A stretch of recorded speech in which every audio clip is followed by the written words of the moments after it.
Good morning.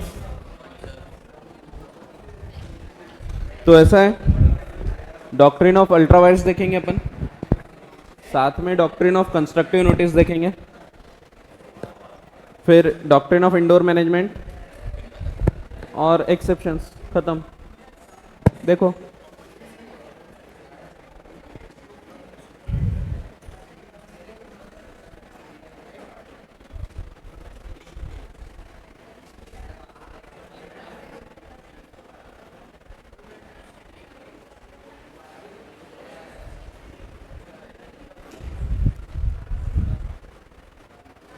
हाँ, तो सबसे पहले हम देखेंगे डॉक्ट्रिन ऑफ अल्ट्रावायर्स।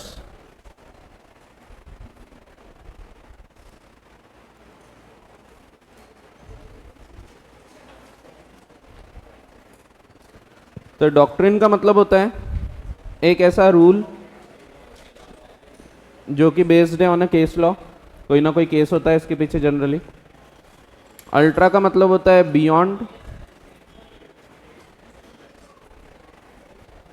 बियॉन्ड तो रहते ना लोग, अल्ट्रा लेजेंड्स होते ना, वैसे ही अल्ट्रा बियॉन्ड। और वायर्स का मतलब है पावर्स। अब डॉक्ट्रिन ऑफ अल्ट्रा वायर्स का मतलब है rule of beyond the powers. Means powers कहाँ से मिलते हैं? अगर आप एक कंपनी की बात करते हैं तो पावर्स मिलते हैं फ्रॉम द मेमोरेंडम। MOA, यहां से पावर मिलते हैं, ठीक है। ये टू कंपनी, कंपनी को जो पावर मिलता है ये मिलता है from the memorandum of association, कि कंपनी क्या कर सकती है और क्या नहीं कर सकती। ये कहाँ लिखा होगा? मेमोरेंडम ऑफ एसोसिएशन में, ठीक है। तो उसके क्या पावर्स है, क्या राइट्स है, क्या कर सकेंगे और क्या नहीं कर सकेंगे, व्हाट आर द लिमिटेशंस। तो कितना पावर का मतलब क्या है कि क्या कर सकते हो आप, ठीक है, ये आपका पावर है। लिमिटेशन है ना, क्या नहीं कर सकते। तो ये कहाँ लिखा रहता है? ये लिखा होता है इन दी मेमोरेंडम। पता है कि नहीं? गया मेमोरेंडम पढ़े थे कल अपन ने। Memorandum is the charter of the company, it is the basic document on which the company has been formed. फिर ये पावर्स देता है टू द कंपनी। वैसे ही पावर्स टू डायरेक्टर्स कहाँ से मिलता है? तो फ्रॉम द आर्टिकल्स। आर्टिकल्स के द्वारा किसको मिलता है पावर? To directors. डायरेक्टर्स को पावर मिलता है from the articles of association.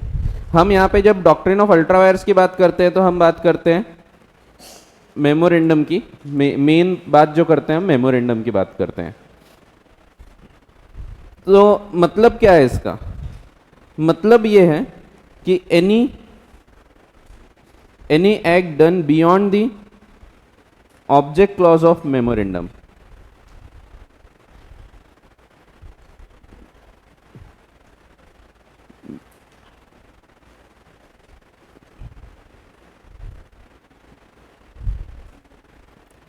MOA के जो ऑब्जेक्ट्स है उसके बियॉन्ड अगर कार्य किया है तो ऐसे केस में इज अल्ट्रा वायर्स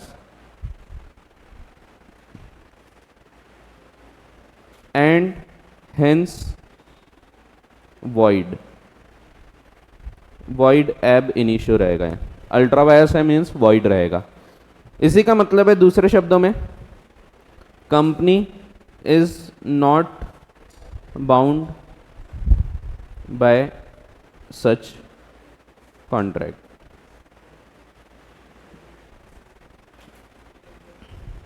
ठीक है। Same also outsiders are not bound by such contracts.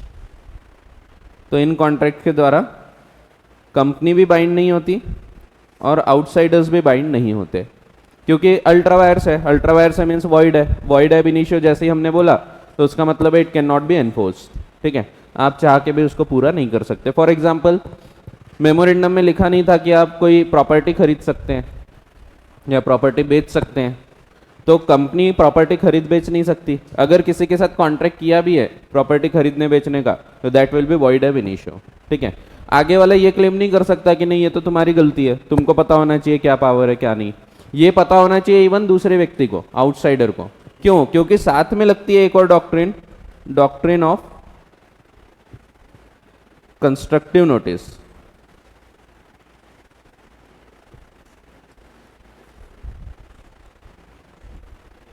Doctrine यानी rule of constructive implied,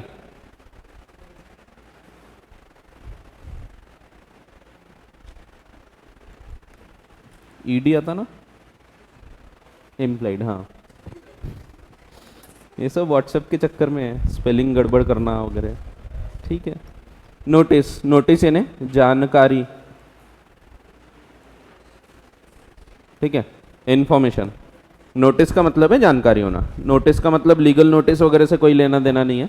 notice means जानकारी होना चाहिए। ठीक है। तो doctrine of constructive notice means क्या है? तो rule of implied information, information होना चाहिए। इसी को शब्द दूसरे शब्दों में बोले तो डॉक्ट्रिन ऑफ कंस्ट्रक्टिव नोटिस बोलता है outsiders dealing with the company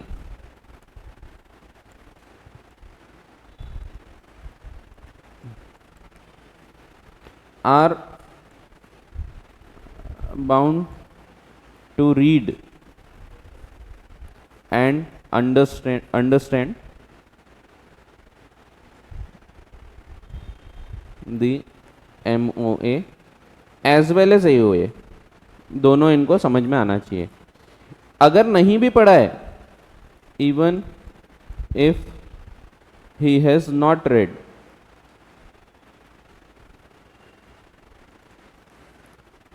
then also it is implied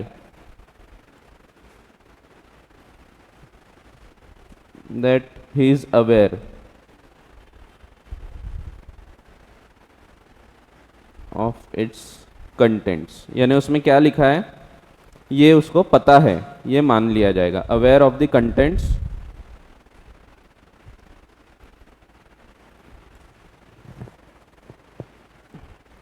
and has understood them, समझा है उसने, in its true perspective। यानी वो क्या बोल रहे हैं वो उसको समझ में भी आया है। ठीक है। Even if he has not red, भले उसने नहीं पढ़ा है, it is implied, then also it is implied that he is aware of its contents and has understood them in its true perspective। means उसको सही तरीके से उसने समझ लिया है, सिर्फ पढ़ा है नहीं, समझ भी गया है उसको, ये मान लिया जाएगा। ठीक है। तो ये उसकी जिम्मेदारी है। ये क्यों मान लिया जाएगा? बिकॉज ये बन जाते हैं पब्लिक डॉक्यूमेंट। MOA और AOA जैसे ही रजिस्टर हो जाते हैं ये बन जाते हैं पब्लिक डॉक्यूमेंट। पता है आपको? ये पता है कि नहीं? पब्लिक डॉक्यूमेंट बन जाते हैं। मीन्स ये रूल क्या कर रहा है? ये रूल प्रोटेक्ट कर रहा है द कंपनी। अगर आगे वाले व्यक्ति ने नहीं पढ़ा था मेमोरेंडम तो भी कंपनी को प्रोटेक्ट किया जाएगा। गलती है आगे वाले की, आउटसाइडर की, तो आउटसाइडर को प्रोटेक्ट नहीं किया जाता। ठीक है। ये कहीं आपको लिखना नहीं पड़ता है, बट आप ये ध्यान रखोगे कि ये किसको प्रोटेक्ट कर रहा है तो आपको आसानी से समझ में आएंगी सब डॉक्ट्रिन्स। ठीक है। तो ये प्रोटेक्ट करता है टू दी कंपनी, क्योंकि outsider is bound to read the documents. अगर नहीं भी पढ़ेगा तो it is implied that he has read the documents and he has understood them in their true perspective. ठीक है। तो जैसे ये रजिस्टर हो जाते हैं मेमोरेंडम और आर्टिकल्स, ये पब्लिक डॉक्यूमेंट बन जाते हैं। Means anyone can inspect them, कोई भी व्यक्ति इसको पढ़ सकता है, देख सकता है, समझ सकता है। ठीक है। Bye paying a nominal fees, registrar के पास जाके नॉमिनल फीस देगा और वो पढ़ सकता है। ठीक है। ये बोलता है सेक्शन 399। सेक्शन याद रखने की जरूरत नहीं है, बाकी कुछ सेक्शंस है जो मैं अभी जस्ट इसके बाद बता दूंगा। ऑलरेडी हमने ऐसे सब सेक्शंस पढ़ चुके हैं, सेक्शंस कंप्लीट हो गए। अब हम डॉक्ट्रिन्स पे आ रहे हैं। डॉक्ट्रिन में आपको सेक्शंस नहीं दिखते हैं। सेक्शन इसीलिए नहीं दिखते बिकॉज ये जो रूल्स आए हैं ये रूल आए हैं कोई ना कोई केस लॉ के ऊपर से, सेक्शन के ऊपर से नहीं आए हैं। ठीक है। तो ये बोल रहा है डॉक्ट्रिन ऑफ कंस्ट्रक्टिव नोटिस और ये बोल रहा है डॉक्ट्रिन ऑफ अल्ट्रा वायर्स। अब अगर आपने खास बात देखा होगा तो डॉक्ट्रिन ऑफ अल्ट्रा वायर्स क्या बोल रहा है? डॉक्ट्रिन ऑफ अल्ट्रा वायर्स बोल रहा है कि मेमोरेंडम जो है उसके बाहर अगर कार्य किया तो फिर it will be void ab initio. यानी मेमोरेंडम पावर देता है टू द कंपनी और उसमें लिखा ही नहीं था मेमोरेंडम में कि कंपनी प्रॉपर्टी खरीद सकती है, किसी से कॉन्ट्रैक्ट कर ली कंपनी ने, तो company is not bound by such contract, ठीक है। वैसे ही कंपनी प्रॉपर्टी बेच सकती है, ये नहीं लिखा था, फिर आगे वाले से पैसा ले भी लिया होगा, तो ऐसे केसेस में company is not bound even to return, no restitution of benefit, void agreements, ठीक है। तो वॉइड एग्रीमेंट है तो कुछ भी नहीं किया जा सकता। तो ऐसे केसेस में कंपनी को यहाँ पे भी प्रोटेक्शन मिलता है। ये दोनों ही डॉक्ट्रिन जो है ये कंपनी को प्रोटेक्ट करती है, doctrine of ultra vires as well as constructive notice, ठीक है। तो डॉक्ट्रिन ऑफ अल्ट्रा वायर्स का मतलब है anything done beyond the object clause of the memorandum, memorandum के बाहर कुछ भी कार्य किया गया है तो it is void ab initio, and इसका कोई लीगल इफेक्ट नहीं होता। Company is not bound to the outsider and outsider is also not bound towards the company by such contract. तो ये जो कॉन्ट्रैक्ट होते हैं ये कॉन्ट्रैक्ट से कोई भी बाइंडिंग इफेक्ट नहीं निकल के आता है, ठीक है। तो ये डॉक्ट्रिन और डीप में देखते हैं अभी अपन। ये जो डॉक्ट्रिन ऑफ अल्ट्रा वायर्स है इसमें क्या बोला है, मेमोरेंडम के बाहर अगर है तो वो वॉइड एब इनिशियो है, और अगर वो वॉइड एब इनिशियो है तो आप उसको कर ही नहीं सकते, एनफोर्स ही नहीं कर सकते, क्योंकि it can not be ratified, anything that is void ab initio can not be ratified. कभी कभी ऐसा हो सकता है, मेमोरेंडम ऑफ एसोसिएशन में लिखा था कि company can purchase the property,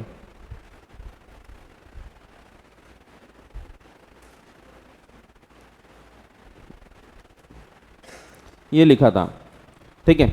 means it is not beyond the powers of memorandum, company के पावर में है, ठीक है, that is within the powers of company.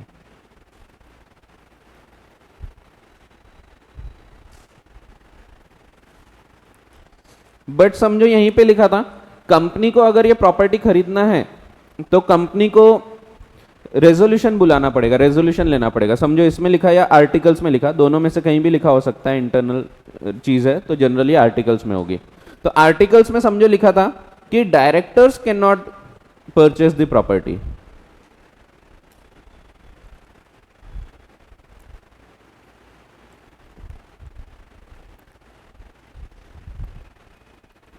तो कौन खरीद सकता है, मेंबर्स कैन, तो मेंबर्स रेजोल्यूशन इज नेसेसरी।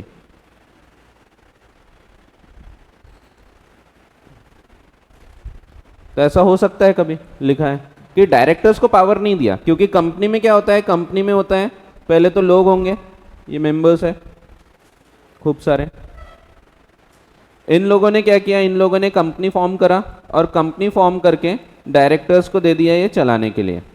लेकिन अब प्रॉपर्टी खरीदना तो बहुत बड़ी बात होती है, तो इसीलिए इन लोगों ने सोचा कि प्रॉपर्टी खरीदने के जो कॉन्ट्रैक्ट है वो इन लोगों को नहीं करने दिया जाए, इन लोगों के पावर में नहीं रखा। तो कौन करेगा, तो अगर प्रॉपर्टी खरीदना है तो हमको पूछा जाए, रेजोल्यूशन पास कराया जाए। दो प्रकार के रेजोल्यूशन होते हैं, ऑर्डिनरी और स्पेशल, ठीक है। ऑर्डिनरी यानी 50% से ज़्यादा लोग हाँ बोल दें तो ये पास हो जाता है, और स्पेशल का मतलब होता है 75 या उससे ज़्यादा लोग हाँ बोले तो ये पास हो जाता है। तो इन लोगों ने लिख दिया कि ऐसे केस में, आर्टिकल्स में लिखा है कि ऐसे केस में जब आप प्रॉपर्टी खरीदते हैं तो it is within the power of company, company ये कर सकती है, but it is not within the power of directors, directors के पावर में नहीं है। तो किसके पावर में है, हमारे पावर में, हमको पूछो और फिर खरीदना, ठीक है। तो ये लिखा जा सकता है कि it is not within the power of the directors. तो ऐसे केसेस में ये वाला जो एक्ट है, अगर कोई एक्ट इन लोगों ने कर भी लिया, समझो डायरेक्टर्स ने एक्ट कर लिया, डायरेक्टर्स ने प्रॉपर्टी खरीद ली है, तो such act can be ratified by the shareholders, इसको अप्रूवल दिया जा सकता है, क्योंकि it is not void ab initio, ये विद इन द मेमोरेंडम था, और अगर विद इन द मेमोरेंडम था तो कंपनी ये कर सकती थी, और कंपनी कर सकती थी इसीलिए हम इसको अल्ट्रा वायर्स नहीं बोलेंगे। It was within the power of company but it was beyond the power of directors, फिर भी डायरेक्टर ने कर लिया, यानी इट वॉज डन इरेगुलरली या it was done beyond the articles, articles ये परमिट नहीं करता है। तो क्या ये चीज को वैलिड रखा जा सकता है, तो आंसर है हाँ। अगर इन लोग बोल देंगे कि भले इन लोगों ने ये करा है तो भी हम इसको वैलिड मानते हैं, तो बाद में भी it can be approved, ratification is possible, ठीक है। तो if it is beyond the memorandum then it can never be ratified because it is void ab initio, but if it is beyond the articles और beyond the powers of directors, या फिर done irregularly, regular process follow नहीं किया, जैसे कि regular process है इनको बुलाओ मीटिंग करो, वो नहीं किया, तो it can be ratified if it is within the memorandum, memorandum में है तो इसको आप वैलिड बना सकते हैं, ठीक है। लेकिन अगर मेमोरेंडम में नहीं है तो इसको आप किसी भी प्रकार से वैलिड नहीं कर सकते, it is void ab initio, ठीक है। आप उसको 100% लोग भी अगर हाँ बोल दें, ये सब लोग बोल रहे हैं कि ठीक है ये किया जा सकता है तो भी नहीं किया जा सकता। 100% मेंबर्स भी बोल रहे हैं तो भी, अगर वो मेमोरेंडम में ही नहीं था तो आप वो कर ही नहीं सकते। फिर उसके लिए आपको नया एक कॉन्ट्रैक्ट करना पड़ेगा, पहले मेमोरेंडम बदला जाएगा और फिर नया कॉन्ट्रैक्ट करो तब कर सकोगे। लेकिन पुराने वाले को आप रेटिफाई नहीं कर सकोगे, पुराना वाला अप्रूवल नहीं दिया जा सकता, ठीक है। इवन इफ 100% मेंबर्स कंसेंट देंगे तो भी नहीं, ठीक है। इसके पीछे जो केस छुपा हुआ है वो केस अभी हम देखते हैं। केस में क्या हुआ था, एक व्यक्ति था रिची,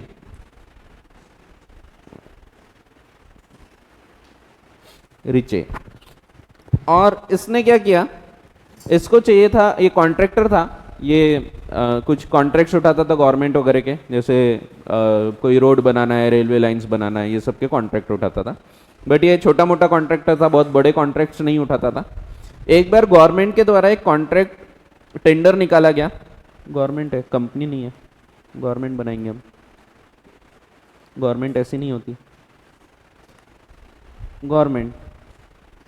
गवर्नमेंट के द्वारा एक टेंडर निकाला गया कि हम एक रेलवे लाइन बनाना चाहते हैं बेल्जियम में, बेल्जियम का केस है, तो बेल्जियम में रेलवे लाइन बनाना था, रेलवे लाइन है, ये कहाँ बनाना था, ये बनाना था बेल्जियम में, तो बेल्जियम में रेलवे लाइन बनाना था। ये व्यक्ति सोचता है यार मैं कॉन्ट्रैक्ट तो ले लूंगा लेकिन ये रेलवे लाइन बनाने को खर्चा बहुत आएगा और मेरे पास तो इतना पैसा नहीं है। तो ये क्या करता है, ये जाता है एक दूसरी कंपनी के पास, एशबरी रेलवे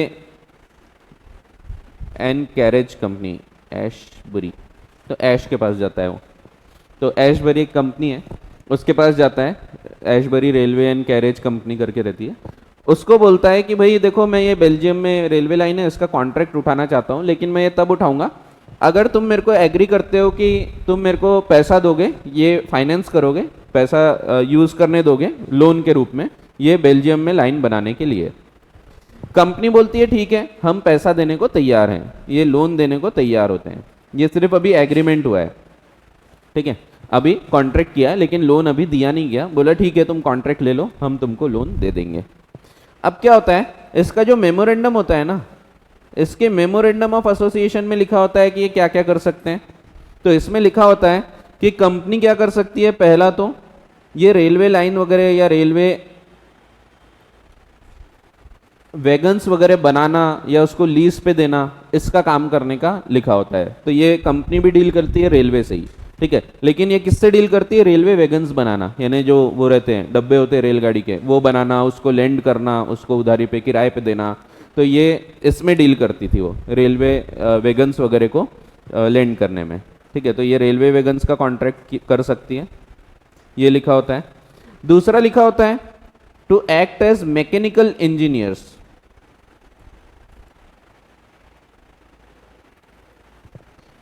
कुछ तो भी होते रहता है मेरे साथ, हाँ, mechanical engineers and general contractors,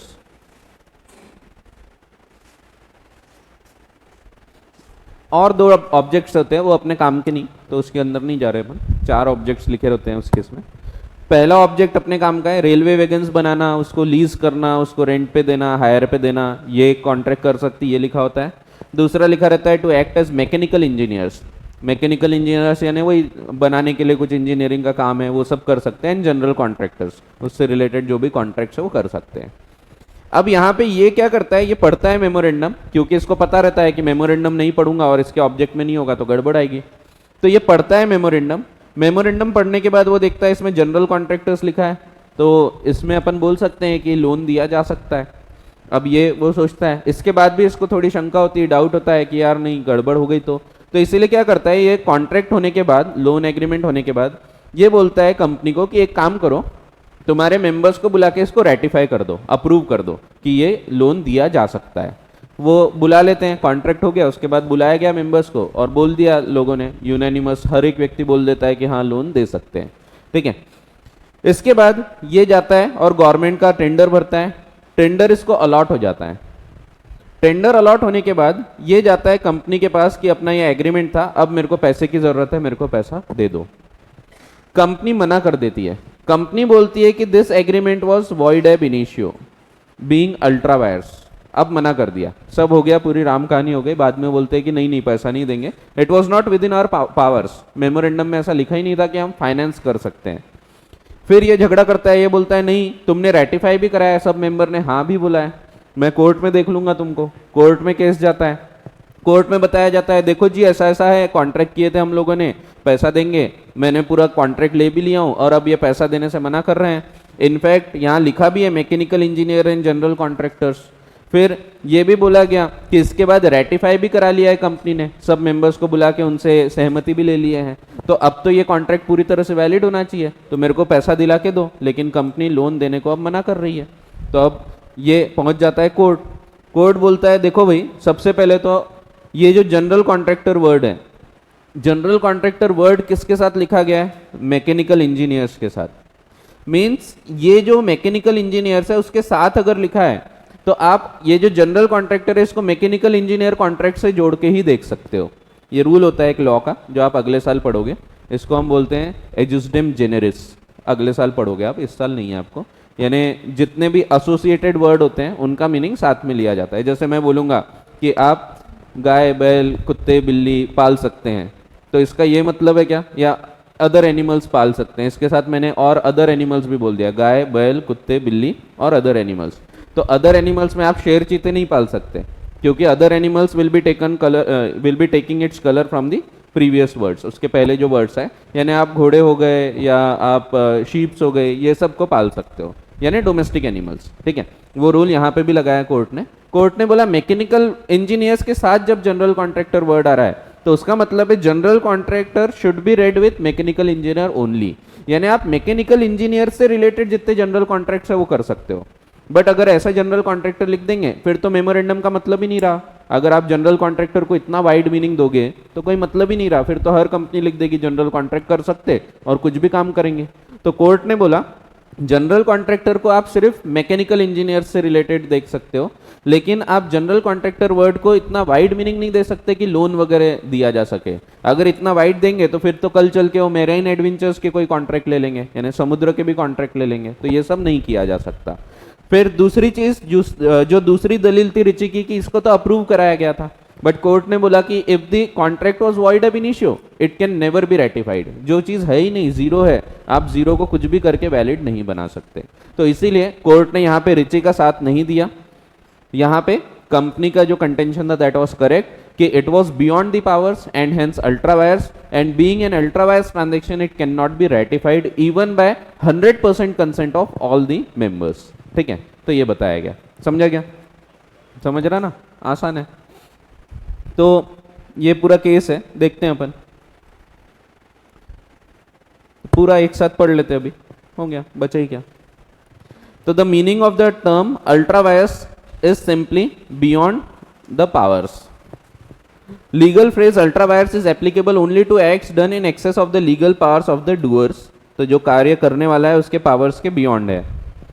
this presupposes that the powers in the nature are limited, in their nature are limited, यानी लिमिटेड पावर्स होते हैं, ऐसा कुछ भी कार्य नहीं किया जा सकता। कंपनी के जितने मेमोरेंडम में लिखी है चीजें उतनी ही कर सकते हैं। ठीक है, it is a fundamental rule of company law that the object of the company as stated in its memorandum can be departed only to the extent permitted by the act. जितना कार्य एक्ट में दिया है उतना कर सकते हैं, उसके अलावा आप नहीं कर सकते। Thus far and no further. In consequence, any act done or a contract made by the company which travels beyond the powers not only of the directors, सिर्फ directors के नहीं, but also of the company, यानी वो memorandum के beyond जाना चाहिए, तब it will be called as ultra wires. अगर वो मेमोरेंडम में है but articles के beyond जा रहा है तो it can be ratified. ठीक है, तो ऐसा है। तो but also of the company is wholly void and inoperative in law and is therefore not binding on the company. Company is not bound by any such contract. On this account, a company can be restrained from employing its funds for purpose other than those sanctioned by the memorandum. Likewise, it can be restrained, इसको रोका जा सकता है, from carrying on a trade different from the one it is authorized to carry on. ठीक है, तो उतना ही कार्य कर सकेंगे जितना उसके मेमोरेंडम में लिखा है। ठीक है, अगर मेमोरेंडम में लिखा है कि कंपनी फल बेचेगी तो सिर्फ फल बेचेगी, वो सब्जियां नहीं बेच सकती। ठीक है, the impact of the doctrine of ultra vires is that company can neither be sued on an ultra vires transaction nor can it sue on it, तो ना वो केस फाइल कर सकती है ना उसके ऊपर केस फाइल किया जा सकता है. Since the memorandum is a public document, it is open to public inspection. Therefore, when one deals with the company, one is deemed to know about the powers of the company. In spite, if in spite of this you enter into transaction which is ultra vires the company, you cannot enforce it against the company. ठीक है, ये example दिया है. Example सिर्फ समझने के लिए ठीक है, आपको वहाँ लिखने की ज़रूरत नहीं है. पेपर में आपको 4-5 पॉइंट लाइन से लिख देना है. पॉइंट वाइज लिखो, ज़्यादा बेटर रहेगा. ठीक है, तो जैसे अपने ये पॉइंट कवर हो गए, ये दोनों पॉइंट साथ में आपको लिखना पड़ेगा.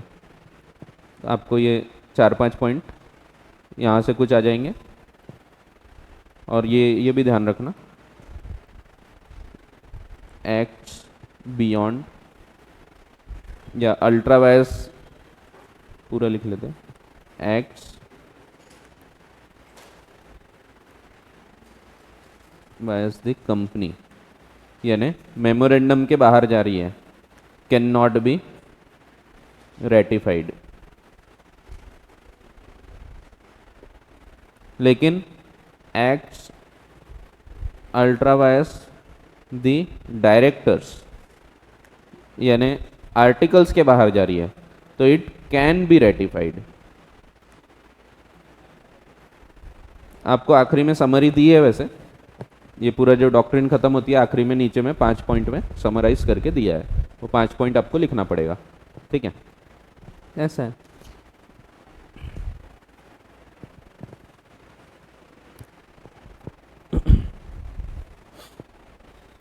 बड़ा ही आसान, इंपॉर्टेंट है डॉक्ट्रिन. केस स्टडी आएगी आपको, नॉर्मल केस स्टडी के रूप में आएगा कि एक कंपनी थी, वो आम की ट्रेडिंग करना चाहती थी. उसके मेमोरेंडम में लिखा है कि ये मैंगो की ट्रेडिंग करने के लिए बनाई गई है. फिर कंपनी ने क्या किया, मिस्टर ए के साथ एक कॉन्ट्रैक्ट किया पार्टनरशिप करके उन्होंने मैंगोस की ट्रेडिंग की है.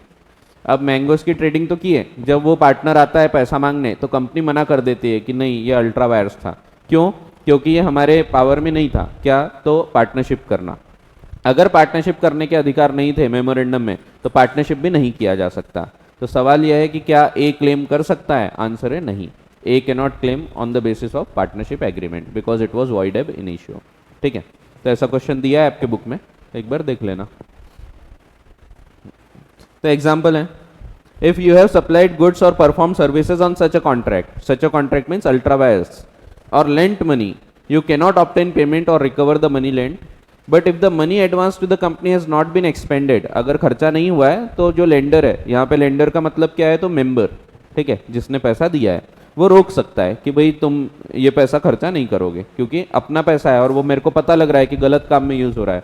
मेरे से बोल के लिया था कि हम स्टील की ट्रेडिंग करेंगे, कल चल के वो हार्डवेयर की ट्रेडिंग करने जा रहे हैं, तो मैं यहाँ पे रोक सकता हूँ. ठीक है, कि वो ट्रेडिंग नहीं की जा सकती. ठीक है, तो वही दिया है, इंजंक्शन लाया जा सकता है.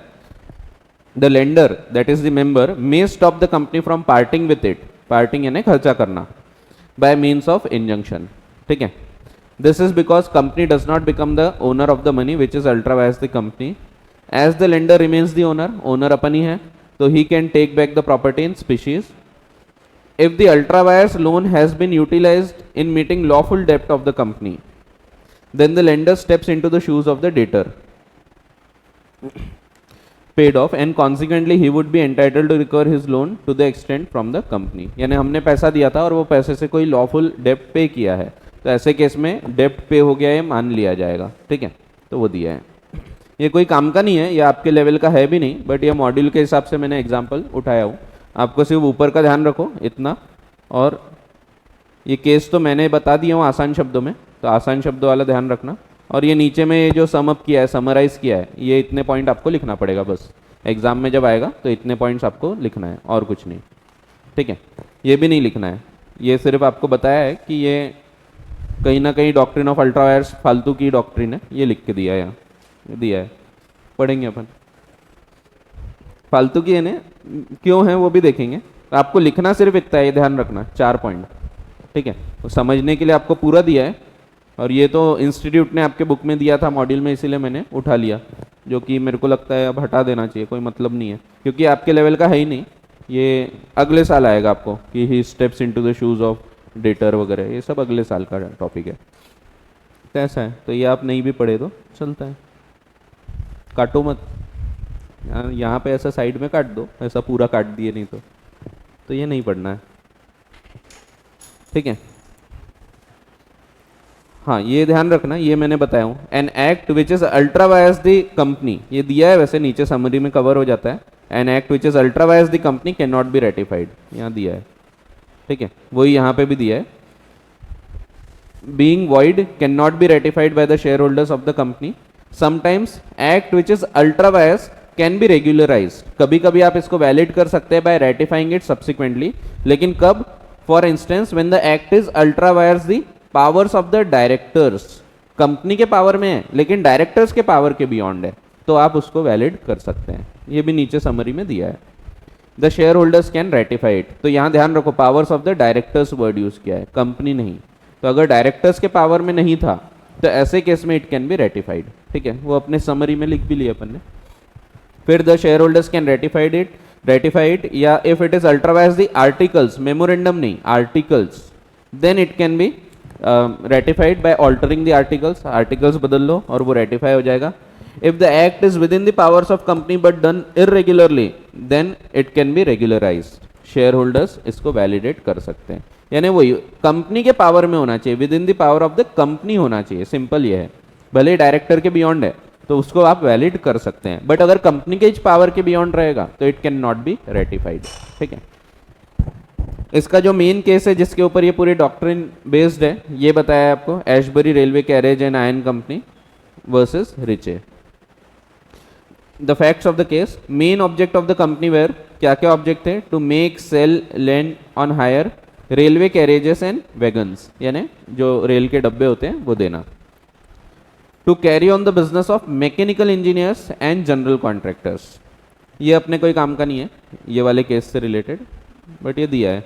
To purchase lease sell and work mines, mine का बिजनेस करना, खदान वगैरह। And to purchase and sell as merchants और agents coal, timber, metals etcetera, ठीक है। तो ये अपने काम के नहीं, अपने लिए डॉक्ट्रिन समझने के लिए दो ऑब्जेक्ट्स काम के हैं, वो दो ऑब्जेक्ट पे अपन फोकस करेंगे। The directors of the company entered into the contract with rice for financing the construction of the railway line in Belgium, and the company further ratified this act of the directors by passing a special resolution, resolution भी पास हो गया, 75% लोगों ने हाँ भी बोल दिया। The company however repudiated the contract, बाद में लेकिन कंपनी ने कैंसिल कर दिया ये बोल के कि ये तो अल्ट्रा वायर्स है। Riche brought the action for damages for the breach of contract, Riche पहुंच गया कोर्ट में। His contention was that the contract was well within the meaning of the word general contractor, उसका पहला बोलना ये था कि ये जनरल कॉन्ट्रैक्टर्स में कवर होता है, कि जनरल कॉन्ट्रैक्ट यानी लोन देना भी एक जनरल कॉन्ट्रैक्ट है, and hence it was within the power. उसके अलावा इसने ये भी बोला कि it has been ratified by majority of shareholders, लोगों ने अप्रूव भी कर दिया था, रेटिफाई भी कर दिया था, रेटिफाई मीन्स अप्रूव करना। However, it was held by the court that the contract was null and void. It said that the term general contractor was associated with mechanical engineers. That is, it has to be read in connection with the company's main business.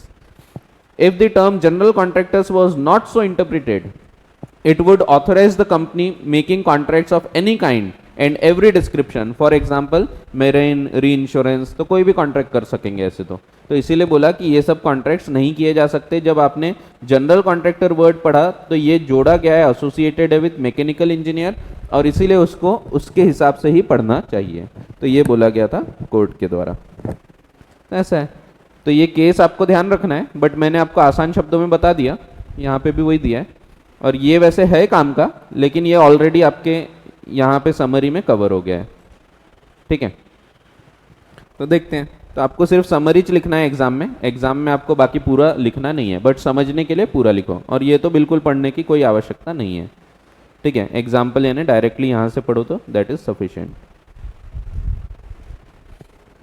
देखो, the whole position regarding the doctrine of ultra vires can be summed up as when an act is performed which though legal in itself, act legal है, illegal नहीं है, but it is not authorized by the object clause of the memorandum or by the statute, it is said to be ultra vires the company। तो memorandum के beyond जा रहा है तो it is said to be ultra vires the company, ultra vires the company, ठीक है, and hence null and void, the act which is ultra vires the company can not be ratified by unanimous consent, even by unanimous, यानी 100% consent भी मिलेगी तो भी it can not be ratified of all the shareholders. But where an act is ultra vires the directors, company नहीं directors, but intra vires the company within the powers of the company, intra vires यानी within the powers, ultra vires यानी beyond the powers, it can be ratified by the members of the company through a resolution passed in a general meeting. ठीक है.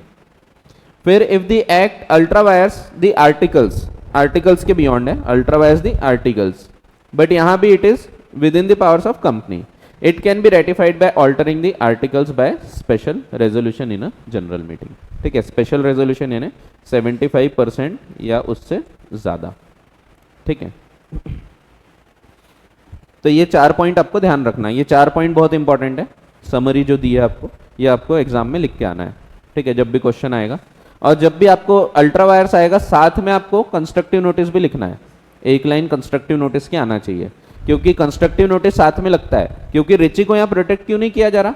क्योंकि मान लिया जाएगा उसने memorandum पूरा पढ़ लिया था, वो कल चल के बोलेगा मैंने पढ़ा ही नहीं, तो ऐसे केस में उसको प्रोटेक्ट नहीं किया जाएगा. तो जब जब डॉक्ट्रिन ऑफ अल्ट्रा वायर्स आएगी साथ में आपको कंस्ट्रक्टिव नोटिस लिखना है. एक लाइन लिखना पड़ेगा कि ये पब्लिक डॉक्यूमेंट बन जाते हैं और जो भी कंपनी से डील कर रहा है उसको इसके कंटेंट्स पता है और उसने समझा है, ये हम मान लेंगे.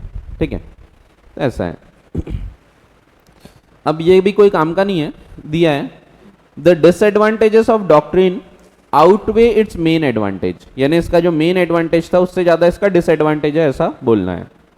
नेमली to provide protection to shareholders and creditors. इसका मेन एडवांटेज क्या था कि शेयर होल्डर और क्रेडिटर्स को प्रोटेक्ट किया जाए, क्योंकि शेयर होल्डर ने पैसा दिया है वो पैसा बराबर काम में लगना चाहिए, जिस चीज के लिए दिया उसमें लगना चाहिए. बट लेकिन यहाँ पे ये फेल हो जाती है कि अगर 100% शेयर होल्डर भी बोल रहे हैं कि नहीं ये वैलिड है तो भी आप नहीं कर सकते वैलिड, तो ये तो गलत है. तो इसीलिए एक ना एक कहीं ना कहीं ये डिसएडवांटेज इसका है.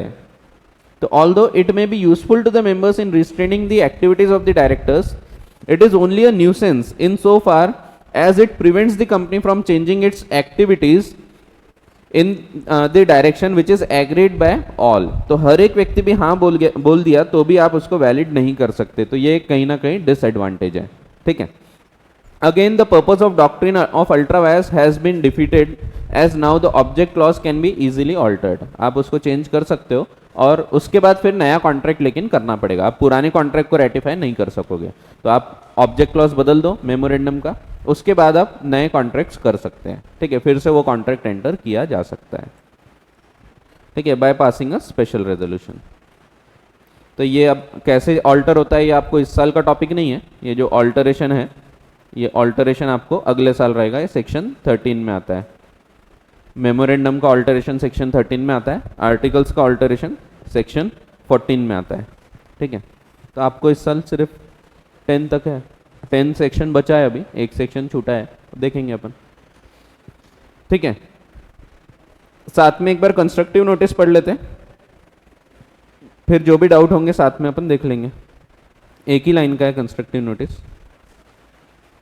डॉक्ट्रिन ऑफ इंडोर मैनेजमेंट जो टॉपिक है उसमें आपको पहले दिखेगा डॉक्ट्रिन ऑफ कंस्ट्रक्टिव नोटिस.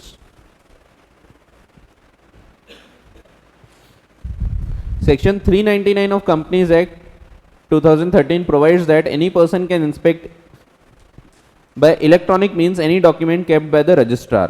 तो रजिस्ट्रार के पास जो भी डॉक्यूमेंट है वो आप देख सकते हैं और make a record of the same और गेट अ कॉपी और एक्सट्रैक्ट ऑफ एनी डॉक्यूमेंट. आप इवन कॉपीज मंगा सकते हैं, एक्सट्रैक्ट मंगा सकते हैं, तो फोटो कॉपीज वगैरह ली जा सकती है, including certificate of incorporation of the company on payment of prescribed fees.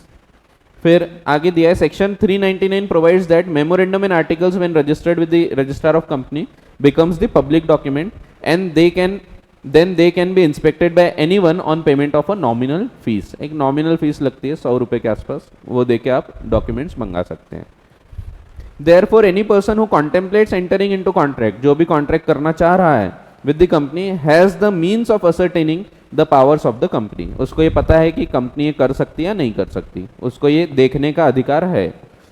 And is thus presumed यानी मान लेना, to have read these documents, कि उसने ये पढ़ लिया है, and understood them in their true perspective, और उसको सही तरीके से समझा है. This is known as doctrine of constructive notice. ठीक है. तो डॉक्ट्रिन ऑफ कंस्ट्रक्टिव नोटिस का सिर्फ ये मतलब है कि पर्सन जो कॉन्ट्रैक्ट कर रहा है उसने ये पढ़ लिया है, is presumed to have read the documents and understood them in true perspective. This is known as doctrine of constructive notice. ऐसा है। अगर उसने असल में नहीं भी पढ़ा होगा तो भी मान लिया होगा पढ़ लिया, ठीक है, वो आगे दिया है। Even if the party dealing with the company does not have actual notice, actual में नहीं पढ़ा of the contents of these documents, it is presumed that he has implied notice. Constructive का मतलब है implied of them.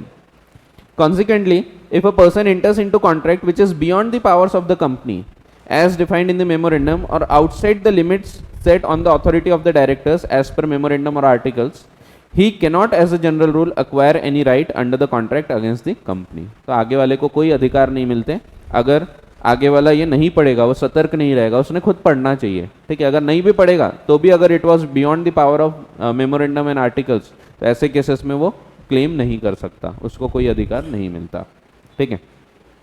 Constructive notice का क्या मतलब है, ये वही समरी हो गई एक लाइन में। Whether a person reads the documents और नॉट, ही इज प्रिज्यूम्ड, मान लिया जाएगा, to have knowledge of the contents of the document. He is not only presumed to have read the documents but also understood them in their true perspective, ठीक है। And every person dealing with company not only has constructive notice of the memorandum and articles but of all the other related documents. Related documents भी जो होते हैं वो भी उसने देखा है, माना जाएगा, जैसे कि स्पेशल रेजोल्यूशंस वगैरह which are required to be registered. हर चीज रजिस्टर नहीं करना पड़ता, हर रेजोल्यूशन रजिस्टर नहीं करना पड़ता, सिर्फ कुछ बड़े रेजोल्यूशंस हैं जो रजिस्टर करना पड़ता है विद द रजिस्ट्रार, और सब रेजोल्यूशन पब्लिक डॉक्यूमेंट नहीं बनते, ठीक है, सिर्फ कुछ रेजोल्यूशंस देखे जा सकते हैं। तो ये आपको इस साल नहीं समझेगा कौन कौन से रेजोल्यूशन, ये आपको अगले साल दिखेगा सेक्शन 117 में, ठीक है, टाइम है उसको, 117 बहुत बाद में पढ़ना है, अभी तो 10 पढ़ना है अपने को बस, ऐसा है। Thus, if a person enters into contract which is beyond the powers of the company as defined in the memorandum or outside the authority of directors as per memorandum or articles, he cannot acquire any right under the contract against the company. तो यही है doctrine of constructive notice की summary, ये एक line में हो जाती है, ठीक है। ऊपर भी यही है, ये रिपीट हो रहा है, यहाँ भी दिया है सेम चीज़, ठीक है, वही पॉइंट्स है। पर्सन जो कि कॉन्ट्रैक्ट कर रहा है, तो अगर beyond the power of company है एज डिफाइंड इन मेमोरेंडम और outside the authority of directors है, तो ऐसे केस में उसको कोई अधिकार नहीं मिलता, third party does not acquire any title, ऐसा है। समझा क्या यहाँ तक, कोई डाउट? आपको पूरा रटने की जरूरत नहीं है, एक एक लाइन में समअप हो जाता है, ऊपर भी वो 4 लाइन याद रखना है आपको, यहाँ पे ये एक लाइन में समअप हो जाता है, ठीक है।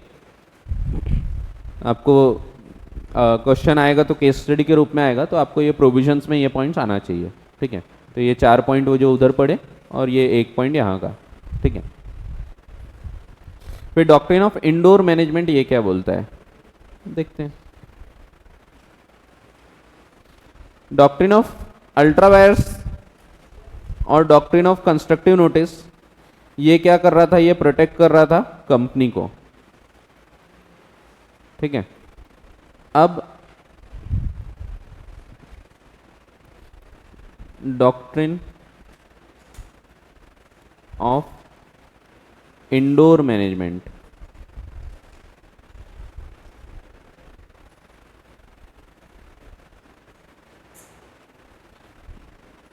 तो doctrine rule of indoor internal management, management का मतलब पता है आपको, मैनेजमेंट, मैनेजमेंट का मतलब मैनेजमेंट, ठीक है, इंटरनल मैनेजमेंट। अब ये किसको प्रोटेक्ट करेगा, ये प्रोटेक्ट करेगा आउटसाइडर को,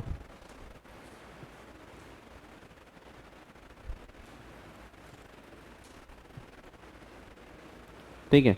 आप ऐसा बोल सकते हैं कि doctrine of indoor management is exception to the doctrine of constructive notice and ultra vires, दोनों का एक्सेप्शन है। वो दोनों डॉक्ट्रिन प्रोटेक्ट करते हैं टू द कंपनी, ये प्रोटेक्ट करता है टू द आउटसाइडर, ठीक है, तो इट इज एन एक्सेप्शन, ठीक है। तो rule of internal management, doctrine of indoor management, अब इसका मतलब समझते हैं। इसको ये एक और नाम दिया जाता है टर्क्वेंस रूल।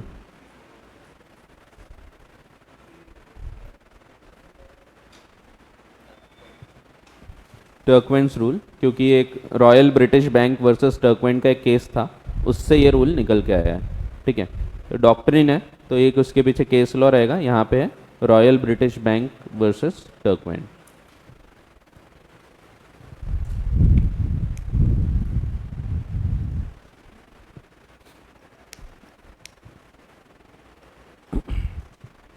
इसमें क्या होता है, एक कंपनी होती है, समझो कंपनी ए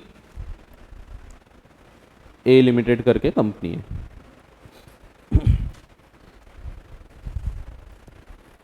इसमें एक सेकेंड, ये नाम दिया है आपको, Cameron Colebrook steam coal and Swansea लॉगोर रेलवे कंपनी, ये पूरा नाम है उसका, तो अपन ए कंपनी बोलेंगे उसको। ठीक है, और दूसरा है रॉयल ब्रिटिश बैंक, ये दो कंपनी रहेंगी। रॉयल ब्रिटिश बैंक ये सेकंड कंपनी है, रॉयल ब्रिटिश बैंक, ये भी कंपनीज है रॉयल ब्रिटिश बैंक। अब वो कंपनीज एक्ट में रजिस्टर्ड नहीं होती, बैंक है वो। ठीक है, तो रॉयल ब्रिटिश बैंक है। अब रॉयल ब्रिटिश बैंक को ये कंपनी ने लोन दी थी। It was incorporated as joint stock. The company had given bond for pound 2000 to Royal British Bank, which is secured the company's drawing on its current account, यानी secured थी। The bond was under the company's seal and signed by 2 directors and the secretary. When the company was sued, it alleged that under its registered deed of settlement, यानी articles of association, directors only had power to borrow up to the amount authorized। ठीक है, तो bond दी थी यानी पैसा लिया गया था, ऐसा है। चलो ये देख लेते हैं। अब ये क्या, यहाँ पे थोड़ा केस ज़्यादा डिटेल में दिया है, तो इसीलिए वो देखना पड़ता है। तो इसमें ऐसा है, इन्होंने बॉन्ड दिया, बॉन्ड यानी एक सिक्योरिटी है, और इनसे पैसा ले लिया। ठीक है, पैसा ले लिया। ये जो, इसको ए के बदले सी नाम दे दो, कैमरॉन है ना सी, तो सी जो है कैमरॉन, इसने बॉन्ड दिया और पैसा लिया, यानी जैसे डिपॉजिट्स वगैरह होते हैं तो डिपॉजिट सर्टिफिकेट होता है, उस प्रकार का ये सर्टिफिकेट है। ये सर्टिफिकेट इसने दिया और पैसा ले लिया। अब क्या हुआ, इसके मेमोरेंडम में लिखा था कि ये एक ट्रांजैक्शन किया जा सकता है, बॉन्ड्स वगैरह लिए जा सकते हैं, ये ऑथोराइज था। आर्टिकल्स में लिखा था कि अगर आपको ये बॉन्ड वाला ट्रांजैक्शन करना है तो जो भी कॉन्ट्रैक्ट होगा, ये जो बॉन्ड होगी, it should be sign by 2 directors. 2 बोला है कि 3 बोला है, कहाँ लिखा है?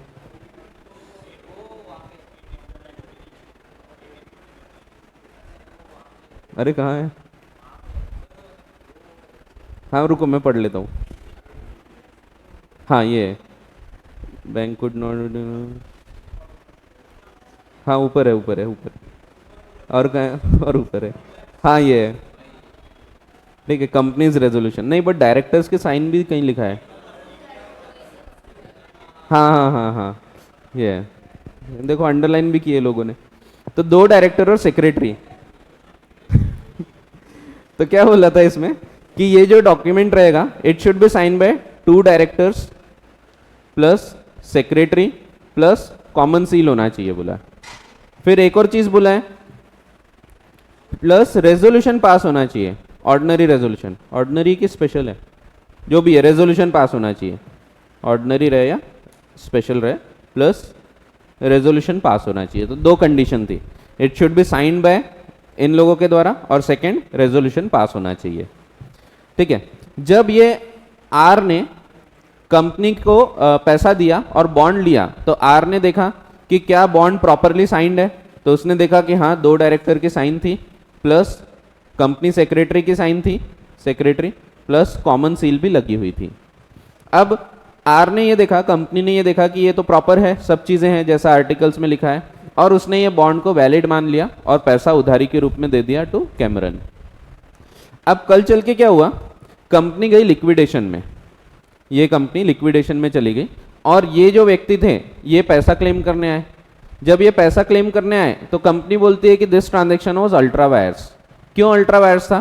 कि ठीक है इसमें 2 डायरेक्टर ने साइन किए, सेक्रेटरी की साइन है, कॉमन सील लगी है, लेकिन ये जो रेजोल्यूशन पास करना था ये तो हमने पास कराया ही नहीं।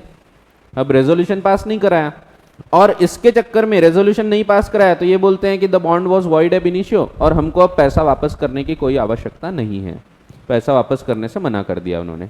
जब पैसा वापस करने से मना किया तो ये बोले कि नहीं ये तो तुम्हारी इंटरनल गलती है, इसमें हम क्या जिम्मेदार हैं, हमने तो प्रॉपर अपना काम किया, हमने देखा 2 जन ने साइन किया है, सेक्रेटरी ने साइन किया है, कॉमन सील है, अब रेजोल्यूशन पास नहीं किया ये तो तुम्हारी इंटरनल मैनेजमेंट की खामियां है, इसके कारण तुम अगर पैसा नहीं दोगे तो ये तो गलत है। जब कोर्ट में केस गया तो कोर्ट ने भी यही बोला, कोर्ट ने बोला कि आउटसाइडर, कोर्ट का बोलना था outsider is not bound to know bound, BOUND, अच्छे से लिखो, BOUND, to know the internal regularity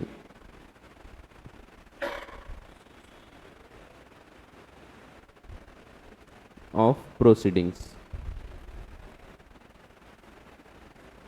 यानी इंटरनल चीजें प्रॉपर है कि नहीं ये थोड़ी देखते बैठेंगे हम वहां जाके ये थोड़ी देखेंगे हाँ तुमने रेजोल्यूशन पास कराया क्या, तो नहीं, ये सब काम करना हमारी जिम्मेदारी नहीं है, ना ये हमारी जिम्मेदारी है ना हमारा अधिकार है।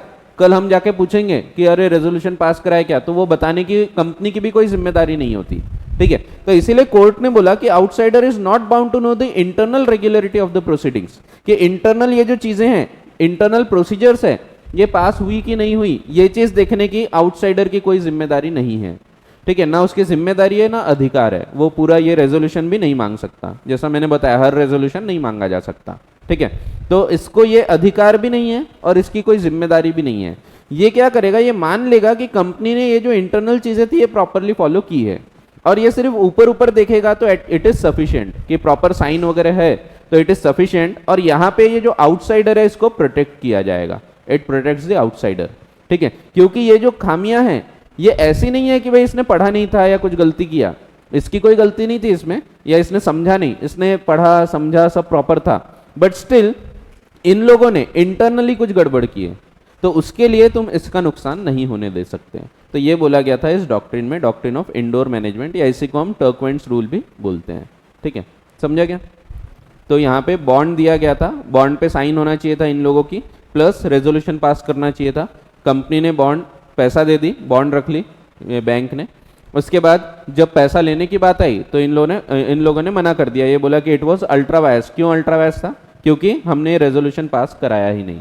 बट कोर्ट ने बोला कि ये जो रेजोल्यूशन पास कराया या नहीं कराया ये तुम्हारा इंटरनल मैनेजमेंट की प्रॉब्लम्स है, इससे बाहर वाले को कोई लेना देना नहीं, बाहर वाले को ये कोई अधिकार नहीं होता कि वो इंटरनल रेगुलेशंस देखे या internal regularity of the proceedings ध्यान रखे, और इसीलिए आप इसका फायदा उठा के ये नहीं बोल सकते कि the bond is void, bond was perfectly valid और इसको पैसा मिला, ठीक है। तो ये हुआ था, तो दिया है उसमें।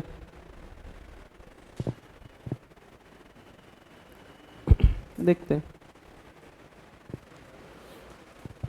तो देखो पढ़ लेते एक बार। The doctrine of indoor management is the exception to the doctrine of constructive notice. ये एक्सेप्शन है कंस्ट्रक्टिव नोटिस की, ठीक है। तो ये मैंने बताया ही आपको, ये एक्सेप्शन है टू कंस्ट्रक्टिव नोटिस भी और अल्ट्रा वायर्स भी,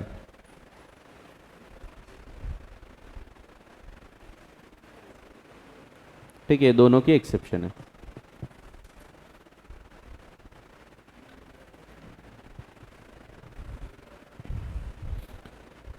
तो the doctrine of indoor management is the exception to the doctrine of constructive notice.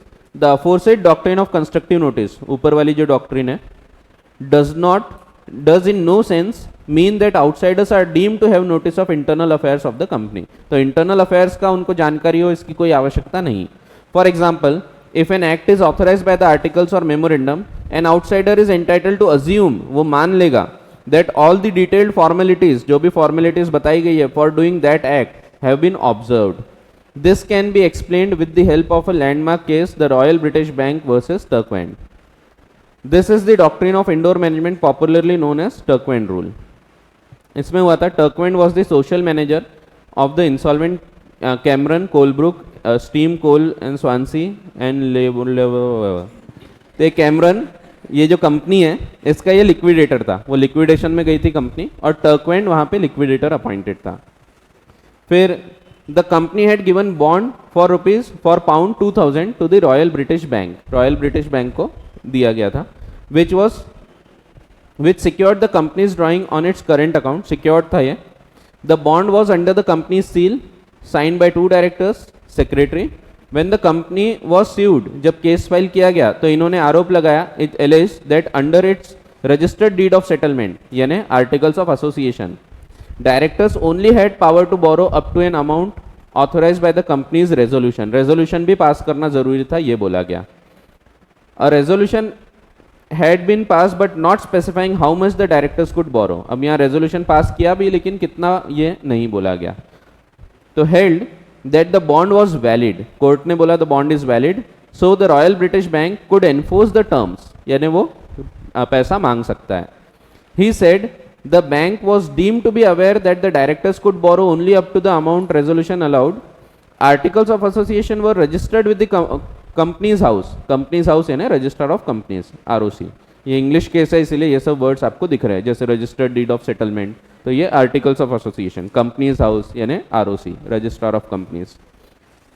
So there was constructive notice, but the bank could not be deemed to know which ordinary resolutions pass because these were not registrable. ये registrable नहीं थे, ठीक है, तो हर resolution registrable नहीं होता. The bond was valid because there was no requirement to look into the company's internal workings. This is the indoor management rule that the company's indoor affairs are the company's problem. ठीक है, तो company के indoor management जो है ये company का problem है, इससे बाहर वालों को कोई नुकसान नहीं होना चाहिए. ठीक है, तो इसको टर्क्वेंट रूल भी बोलते हैं. तो टर्क्वेंट कौन है? तो टर्क्वेंट यहाँ आपको दिख ही नहीं रहा, तो टर्क्वेंट था ये इसका लिक्विडेटर, यहाँ था टर्क्वेंट. ठीक है, तो टर्क्वेंट वॉज द ऑफिशियल लिक्विडेटर. जब कंपनी लिक्विडेट होती है तो एक व्यक्ति को अपॉइंट करते हैं, तो ये टर्क्वेंट है. ठीक है, तो ये था. और बैंक ये है रॉयल ब्रिटिश बैंक, ये बैंक है. ठीक है, वहाँ पे वो बॉन्ड दिया वगैरह उससे कंफ्यूजन अराइज होता है. तो बॉन्ड दिया का मतलब एक सिक्योरिटी दिया और पैसा लिया. जैसे मैं शेयर्स दिया बोलूँगा तो शेयर्स दिया में शेयर दिया और पैसा लिया. यहाँ बॉन्ड दिया उसका मतलब है पैसा नहीं दिया, पैसा लिया है और बॉन्ड दिया है. ठीक है, ऐसा है.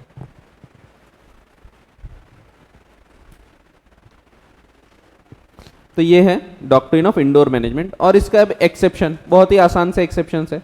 इसमें आपको दो केस है, एक केस ही आपको ध्यान रखना है. जैसे यहाँ Howard versus patent Ivory manufacturing, यहाँ आनंद बिहारी लाल वर्सेस दिनशा, ये याद रखना. और यहाँ पे यहाँ एक ही केस है, Ruben versus great Fingall consolidated limited.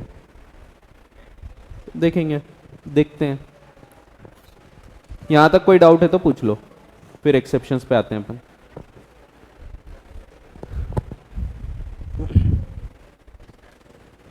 है कोई डाउट? हाँ, इंटरनल मैनेजमेंट एक्सेप्शन कैसे है? क्योंकि वो दो रूल किसको प्रोटेक्ट कर रहे थे? कंपनी को.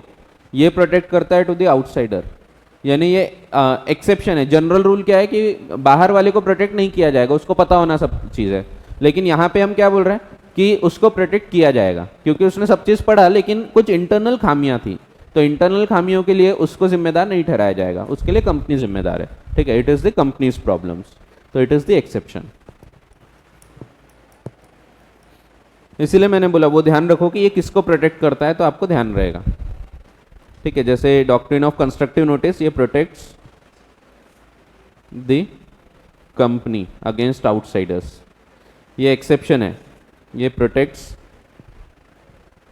The outsiders against company. और ये एक्सेप्शन है, ये फिर से अगेन प्रोटेक्ट्स द कंपनी, ये फिर से कंपनी को प्रोटेक्ट करेगी. ठीक है, ऐसा है.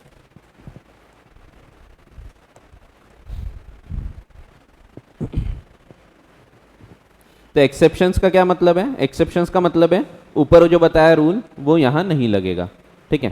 तो देखते हैं। Thus, you will notice that the aforementioned rule of indoor management is important to person dealing with the company through its directors or other persons. They are entitled to assume कि जो भी डायरेक्टर्स को करना चाहिए था, जो resolutions थे, वो सब उन्होंने वैलिडली परफॉर्म किया है, if they are within the scope of their apparent authority. So long as the act is valid under the articles, if done in particular manner, an outsider dealing with the company is entitled to assume that it has been done in the manner required. वो मान लेगा कि जैसा करना था वो सब हो गया, जैसे रेजोल्यूशन पास करना था तो रेजोल्यूशन हो गया, ठीक है। फिर लेकिन इसके भी कुछ लिमिटेशन है। The above mentioned doctrine of indoor management or Turkwain rule has limitations of its own.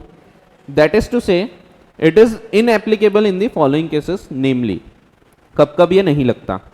जब एक्चुअल में हमको पता था कि गड़बड़ है, तो ऐसे केस में हम ये नहीं बोल सकते नहीं हमको लगा रेजोल्यूशन पास हो गया होगा। इसमें एक फेमस केस है Harvard versus patent ivory manufacturing company का।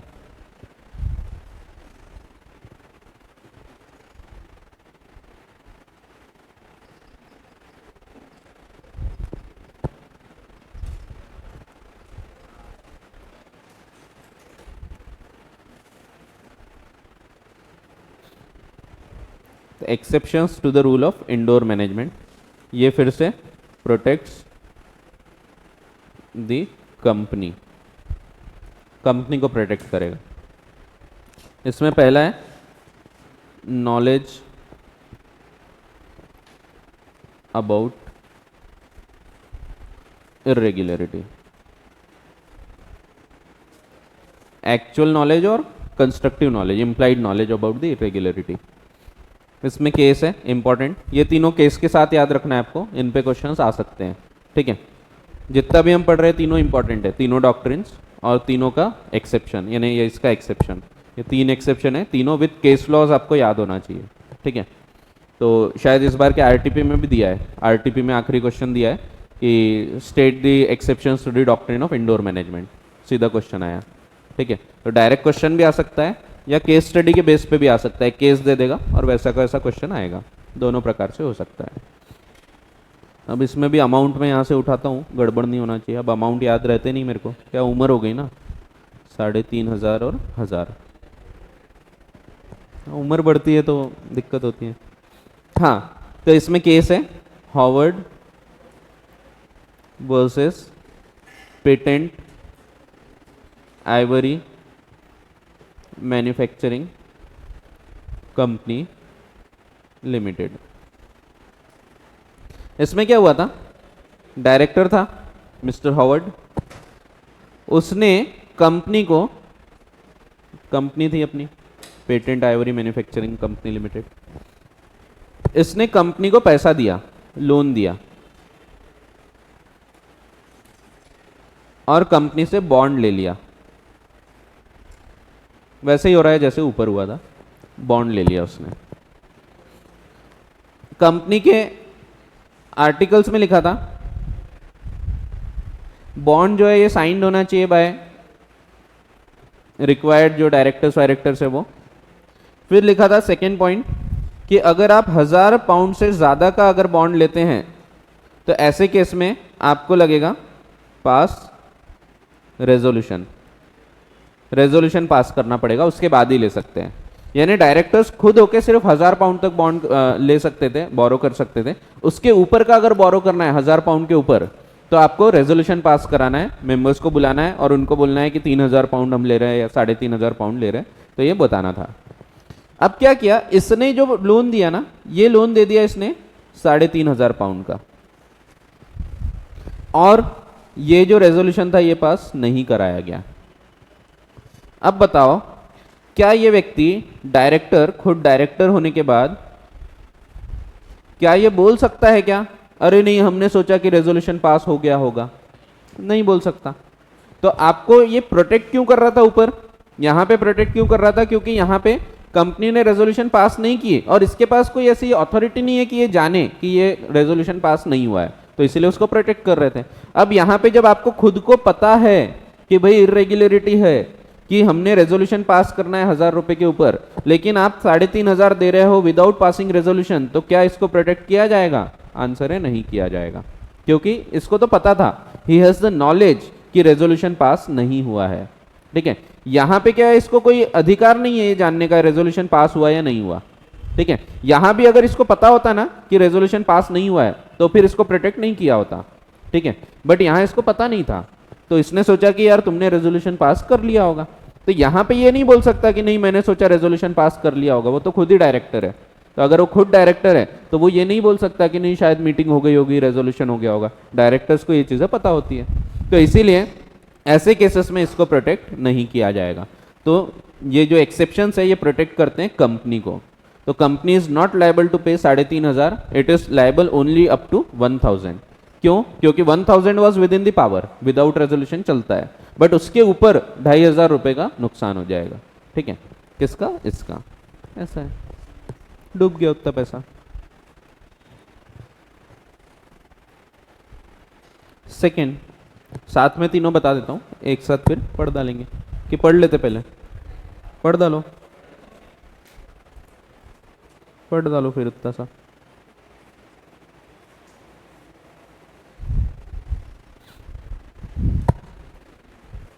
तो देखो, एक्चुअल और कंस्ट्रक्टिव नॉलेज ऑफ इरेग्युलरिटी, जब हमको पता है कि इरेग्युलर है, चीजें प्रॉपर नहीं है, तो फिर आपको प्रोटेक्शन नहीं मिलेगा। The rule does not protect any person when the person dealing with the company has notice whether actual और कंस्ट्रक्टिव ऑफ द इरेग्युलरिटी। ठीक है, in Harvard versus Patent Ivory Manufacturing Company, the directors of the company could borrow up to 1000 pounds only without the sanction of members in general meeting. Consent of shareholder was required to borrow in excess of 1000. 1000 के ऊपर consent चाहिए थी। Directors ने खुद ने ही 3500 दे दिया to the company. Court ने बोला कि डायरेक्टर्स को पता था कि इंटरनल रेगुलरिटी प्रॉपर नहीं है और इसीलिए company is liable only up to 1000 and not up to 3500। ठीक है, because it was beyond the powers of the articles. तो यहाँ पे प्रोटेक्ट नहीं किया जाएगा। फिर एक और दिया है, अब ये कोई खास नहीं है, ऐसी है, Morris versus Kanssen. A director could not defend an allotment of shares to him as he participated in the meeting which made the allotment.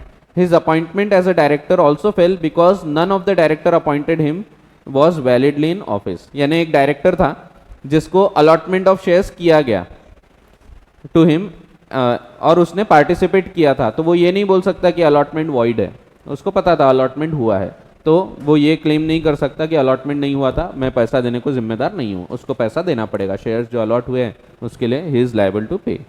वैसे ही उसका अपॉइंटमेंट एज डायरेक्टर जो था वो वैलिड नहीं है, क्योंकि जिन लोगों ने अपॉइंट किया वो लोग ही वैलिडली ऑफिस में नहीं थे, जैसे कोरम वगैरह मौजूद नहीं था। तो डायरेक्टर खुद है वो, तो अगर उसने खुद मीटिंग अटेंड किया है तो वो ये नहीं बोल सकता कि मेरे को लगा इंटरनल रूल्स पूरे फॉलो हुए होंगे। ठीक है, तो इससे ज़्यादा वैसे ये इंपॉर्टेंट है केस, ये ध्यान रखना है आपको।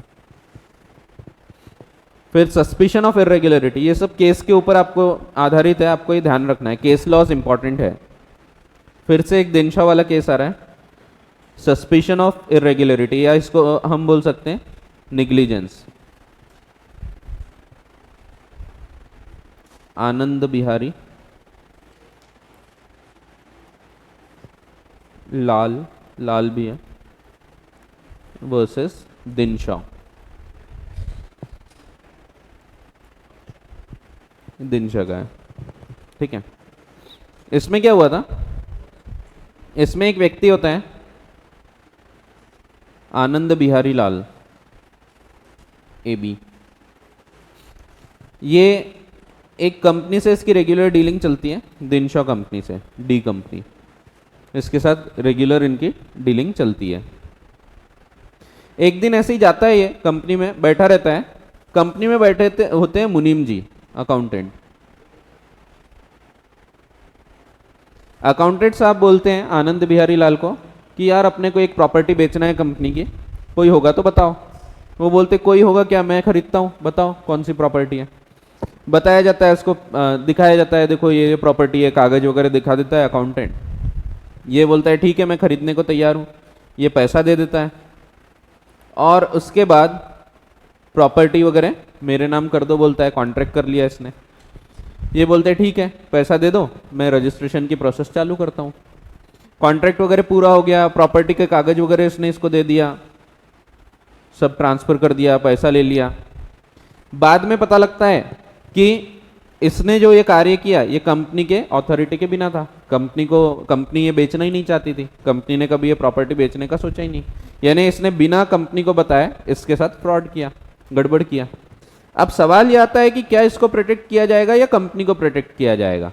तो रूल बोलता है कंपनी को प्रोटेक्ट किया जाएगा यहाँ पे, क्योंकि जब ये व्यक्ति कॉन्ट्रैक्ट कर रहा है तो इसको ये ध्यान रखना चाहिए कि वो किससे कॉन्ट्रैक्ट कर रहा है? अकाउंटेंट से। क्या अकाउंटेंट को ये पावर होता है क्या कि वो प्रॉपर्टी बेच सके? तो नहीं, it is not within the apparent power. तो ये पावर जब रहता नहीं है तो इसने तो छानबीन करना चाहिए, इसने कंपनी से पूछना चाहिए कि क्या ये प्रॉपर्टी बेचने ये वैलिड है या नहीं है, क्या इसको सही में अधिकार है या नहीं है। तो इसको सस्पिशन अराइज होना चाहिए कि how can an accountant sell the property.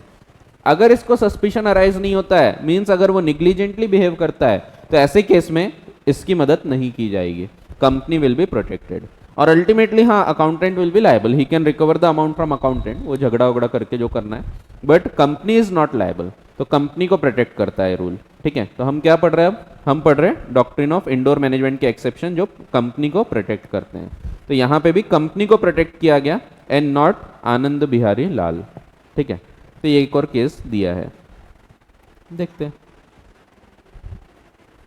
Suspicion of the irregularity, the doctrine is not applicable in case of negligent persons. तो जो निग्लिजेंट है उसको ये प्रोटेक्ट नहीं करेगी। If an officer of the company acts in a manner which would not ordinarily be within his powers, the person dealing with him must make proper inquiries and satisfy himself as to the officer's authority. तो उसने खुद ने जांच पड़ताल करना चाहिए। If he fails to make the inquiry, he cannot rely on the rule. Where the transaction is unusual है, generally ऐसा होता नहीं, or not in ordinary course of business, it is the duty of outsider to make necessary inquiry. The protection of Turkmen rule is also not available where the circumstances surrounding the contract are suspicious and therefore invite inquiry. Suspicion should arise, for example, from the fact that an officer is purporting to act in matter which is apparently outside the scope of his authority. जैसे accountant कोई चीज़ बेच रहा है जो कि उसके अधिकार में जनरली नहीं होती है। ठीक है, तो ऐसे केसेस में सस्पिशन अराइज होना चाहिए। एग्जाम्पल दिया ही है, where the, for example, as in the case of Anand Bihari Lal versus Dinsha and Company, an accountant of the company transferred some property of the company in favor of Anand Bihari, who bought an action for the breach of the contract against the company. जब उसको चीज़ें नहीं मिली properly तो उसने case file किया। The transfer was held by the court to be void. Court ने बोला it is void since the power of transferring the property could not be considered as within the apparent authority of the accountant. apparent है ना implied, तो देख के पता लगता है ये अकाउंटेंट है, ये थोड़ी प्रॉपर्टी बेच सकता है। ठीक है, तो इसको सस्पिशन अराइज होना चाहिए था, लेकिन इसको सस्पिशन अराइज नहीं हुआ, तो ऐसे केस में कोर्ट इसको प्रोटेक्ट नहीं करेगा क्योंकि ये निग्लिजेंटली बिहेव कर रहा है, इसने जांच पड़ताल करना चाहिए था। ठीक है, ऐसा है। एक और है, ये भी कोई खास काम का नहीं है, एक याद रखो, सिर्फ एक केस, दूसरा याद रखने की आवश्यकता नहीं है। Similarly in the case of Houghton and Company versus Northern Law and Wills Limited, where a person holding directorship in two companies agreed to apply money of one company in payment of debt of other, the court said that it is something so unusual that the plaintiff were put upon an inquiry to ascertain whether the person making the contract has the authority, in fact, to make it. Any other rule would place limited companies without any sufficient reason for doing so doing at the mercy of the servants or agents who should purport to contract on their behalf. इसमें क्या हुआ था? तो इसमें एक व्यक्ति था, ये कॉमन डायरेक्टर था। अब दो कंपनी में डायरेक्टर था वो, एक व्यक्ति ने पैसा दिया था, इसने पैसा दिया टू द डायरेक्टर। अब वो पैसा इसने जो दिया वो समझो इस कंपनी के लिए दिया था, और वो अगर दूसरे कंपनी में यूज़ किया जा रहा है, दूसरे कंपनी में ये डाल देता है, इसको बता के भी डाला, तो ऐसे केस में इसको समझना चाहिए कि ये दोनों अलग सेपरेट लीगल एंटिटी है, तो ये इसका पैसा इसमें नहीं डाल सकता। अगर वो ये नहीं समझता है तो ऐसे केस में इसको प्रोटेक्ट नहीं किया जाएगा। Other company can again claim the payment. ठीक है, जैसे उसने बोला कि ये कंपनी का पेमेंट बचा था, अब ये कंपनी के लिए उसने पैसा दिया था बट उसने इधर यूज़ कर लिया, तो ये कंपनी फिर से मांग सकती है पेमेंट। क्यों मांग सकती है? Because both are separate legal entities. ठीक है, तो ऐसे केस में इसको सस्पिशन अराइज होना चाहिए कि इसको पावर है या नहीं है। ठीक है, ऐसा है। खैर ये वाला ध्यान मत रखो, ये वाला ज़्यादा इंपॉर्टेंट है, ये वाला ध्यान रखो। डायरेक्ट ऐसे ही क्वेश्चन आएगा आपका, अकाउंटेंट है उसने ट्रांसफ़र कर दिया, तो बिल्कुल वैसा का वैसा क्वेश्चन आएगा। और ये बहुत इंपॉर्टेंट है, लेकिन ये एकदम घोट के पी जाओ, एकदम याद रहना चाहिए। फॉर्जरी,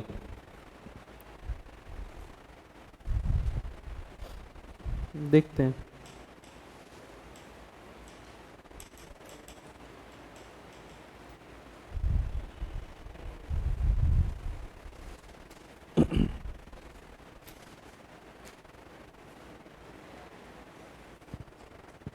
हाँ, फॉर्जरी। एक और केस हुआ था, Ruben versus great Fingall consolidated limited. तो रुबेन था, गुजराती था। बेन है ना, बेन नहीं, ऐसा नहीं होता। Third, forgery.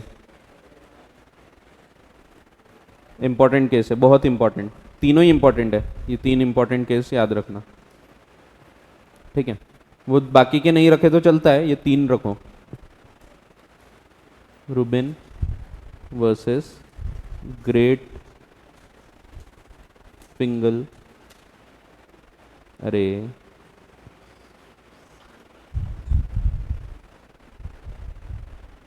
Consolidated limited. ठीक है, तो इसमें क्या हुआ था? इसमें होता है एक रूबेन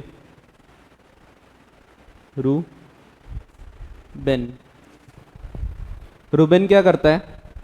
रूबेन को चाहिए होते हैं कंपनी के share, great finger consolidate limited के। तो इसके शेयर्स होना रहता है इसको। वो जाता है कंपनी के पास, उसको दिखता है CS, company secretary. Company secretary से बात करता है कि देखो भाई, मेरे को शेयर्स वगैरह चाहिए थे।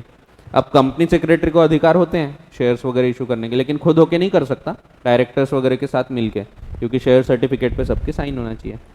रूबेन पढ़ता है इसके आर्टिकल्स में लिखा रहता है कंपनी के कि जब भी कोई शेयर्स खरीदेगा तो वो शेयर सर्टिफिकेट में 2 डायरेक्टर ने साइन करना चाहिए, प्लस कंपनी सेक्रेटरी ने साइन करना चाहिए, प्लस कॉमन सील लगी होना चाहिए। रूबेन जाता है, रूबेन इसको पैसा देता है सेक्रेटरी को, कंपनी सेक्रेटरी इसको शेयर्स दे देता है, शेयर सर्टिफिकेट पे बराबर 2 डायरेक्टर साइन करते हैं, उसमें बराबर सेक्रेटरी की साइन रहती है, उसमें कॉमन सील भी लगा होता है। वो रख लेता है शेयर सर्टिफिकेट, पैसा पे कर देता है सेक्रेटरी को। फिर बाद में कुछ टाइम बाद डिविडेंड बांटा जाता है, इसको डिविडेंड मिलता नहीं। ये देखता है यार डिविडेंड नहीं मिला अपने को, कंपनी में जाता है, पूछता है CS साहब कहाँ है? CS साहब नहीं थे, छोड़ दिया उन्होंने, गायब हो गए। फिर बोलते देखो जी मेरे पास शेयर सर्टिफिकेट है, मेरे को तो डिविडेंड आया ही नहीं। तो उसको पता लगता है कि ये जो शेयर सर्टिफिकेट था ये फौज था। फौज का मतलब है इसमें ये जो दोनों डायरेक्टर हैं इनकी सिग्नेचर जाली रूप में की गई थी, जाली दस्तखत थी। फॉर्जरी का मतलब होता है जाली दस्तखत करना। फ्रॉड और फॉर्जरी में बहुत फर्क है, ध्यान रखना। फ्रॉड अलग होता है, फॉर्जरी अलग होती है। फॉर्जरी से सब खत्म हो जाता है। फॉर्जरी कन्फर्स नो टाइटल, कोई बोनाफाइड भी रहे, कोई कितना भी सीधा रहे, उसको कोई अधिकार नहीं मिलते फॉर्जरी में। रूल ये है क्योंकि फॉर्जरी में there was no consent, forgery में कंसेंट ही नहीं बनती। If there is no consent there is no contract. Company जब शेयर्स देना ही नहीं चाहती थी तो कंपनी ने शेयर कभी दिया ही नहीं, ये माना जाएगा। ठीक है, जिसमें ये साइन करना ही नहीं चाहती थी उसमें इसको कभी साइन किया ही नहीं, ये माना जाएगा। ये आपने कॉन्ट्रैक्ट एक्ट में भी पढ़े थे, मिस्टेक वाले में, एकदम आखिरी टॉपिक, चैप्टर नंबर 5 में, एकदम आखिरी टॉपिक है। ठीक है, mistake as to nature and character of return document में ऐसा पढ़े थे। जो डॉक्यूमेंट आप साइन करना ही नहीं चाहते थे वो आपने कभी साइन किया ही नहीं। तो यहाँ पे इसने फॉर्जरी किया, दोनों डायरेक्टर की साइन CS ने किया, खुद की साइन CS ने किया, तो यहाँ फॉर्जरी नहीं हुई, वो खुद की थी। कॉमन सील भी जो लगाया वो बिना पूछे लगा लिया, गया चुपचाप से लगाया और आ गया। तो ऐसे केसेस में सवाल ये आया कि क्या इसको प्रोटेक्ट किया जाएगा? आंसर है नहीं। तो यहाँ पे दोनों इनोसेंट व्यक्ति है, ये भी इनोसेंट है, ये भी इनोसेंट है, तो भी बोला गया कि जब फॉर्जरी होगी, फॉर्जरी में इसको प्रोटेक्शन नहीं मिलेगा। नॉर्मल फ्रॉड के केसेस रहते तो बात और होती, लेकिन ये फॉर्जरी का केस है, और फॉर्जरी में क्योंकि कंसेंट ही नहीं बनती ये कंपनी और इसके बीच में, इसीलिए मीटिंग ऑफ माइंड्स ही नहीं है, तो इसीलिए फॉर्जरी कभी भी टाइटल ट्रांसफर नहीं करता। फॉर्जरी में कभी भी कोई भी चीज़ रहे, इवन नेगोशिएबल इंस्ट्रूमेंट में होल्डर इन ड्यू कोर्स नहीं बनता। आपने पढ़ा होगा हर एक होल्डर इन ड्यू कोर्स बन जाता है, तो वो भी फॉर्जरी हो गई है ना, खत्म हो गया, इंस्ट्रूमेंट ही खत्म हो गया। ठीक है, कोई वैलिडिटी नहीं बचती इस पर्टिकुलर इंस्ट्रूमेंट की जैसे इसमें फॉर्जरी होगी। ठीक है, तो कोई भी इंस्ट्रूमेंट की वैलिडिटी नहीं बचती जैसे ही फॉर्जरी होती है। कैसा है, तो यहाँ पे भी रुबेन को प्रोटेक्ट नहीं किया गया even if he was innocent. ठीक है, यहाँ तो ये बेवकूफ़ी कर रहा है, यहाँ पे भी ये बेवकूफ़ी कर रहा है, लेकिन यहाँ पे कोई बेवकूफ़ी नहीं है, कुछ नहीं है, फिर भी इसको प्रोटेक्ट नहीं किया जाएगा। ठीक है, तो यही दिया है यहाँ पे, ध्यान रखना, बहुत इंपॉर्टेंट केस है। The doctrine of indoor management applies only to irregularities which might otherwise affect a transaction, but it cannot apply to forgery, which must be regarded as nullity. Forgery is nullity. Forgery यानी zero हो गया, document में कोई validity नहीं है। Forgery में in circumstances exclude the Turquand rule, यानी वहां पे टर्कवेंट रूल नहीं लगेगा। The only clear illustration is found in, यहाँ एक ही केस है, Ruben versus great Fingall consolidated limited का। In this case the secretary of the company issued a share certificate in favour of Ruben, तो secretary ने share certificate दिया which apparently यानी देख के पता लग रहा है, complied with the company's articles as it was purported to be sign by 2 directors, 2 director के साइन होना चाहिए था, वो थी, एक सेक्रेटरी, वो भी प्रॉपर था, and it had a company's common seal affixed on it. In fact the secretary has forged the signature of directors and affixed the seal without any authority. It was held that the certificate was not binding upon the company. Lord Loreburn held it is quite true that personal dealing with limited liability organizations, companies, are not bound to inquire into the internal management, but this doctrine, which is well established, applied to irregularities which otherwise might affect the genuine transactions, and it does not apply to forgery. ठीक है, तो ये उसने बोला था, ऐसा है। The plaintiff contended that whether the signature was genuine or forged was a part, ये अलग होना चाहिए, was a part of the internal management, and therefore the company should be stopped from denying the genuineness of the document, but it was held that the rule was has never been extended to cover such complete forgery. ठीक है, forgery में rule नहीं लगता, ये rule बहुत important है, inter में भी काम आएगा। और ये भी ध्यान रखना, फॉर्जरी कहाँ हुई, अलॉटमेंट में, यही अगर ट्रांसफर में होती, एक बार इसको अलॉट हो गया, यहाँ फॉर्जरी नहीं है, आगे फॉर्जरी होती, तो ऐसे केस में रूल बदलता है। अलॉटमेंट में जब फॉर्जरी होगी तब ये रूल लगता है। ठीक है, ट्रांसफर में होती है तो क्या होगा, वो अगले साल आप देखोगे। ठीक है, तो अगले साल एक और केस पढ़ोगे आप, बिल्किस कंसोलिडेटेड कंपनी वर्सेस टैमकिंसन, उसमें रूल बदल जाएगा। ठीक है, तो ऐसा है, तो ये ध्यान रखो। इसके अलावा एक छोटा सा सेक्शन बचा है, वो मैं बता देता हूँ। सेक्शन 10 एक 4 लाइन बची है सिर्फ, वो बता देता हूँ।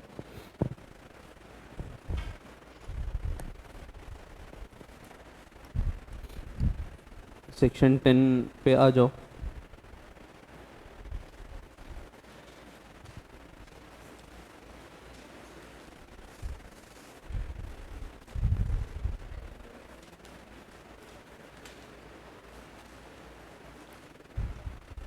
ये क्लासिफिकेशन ऑफ कैपिटल के ऊपर,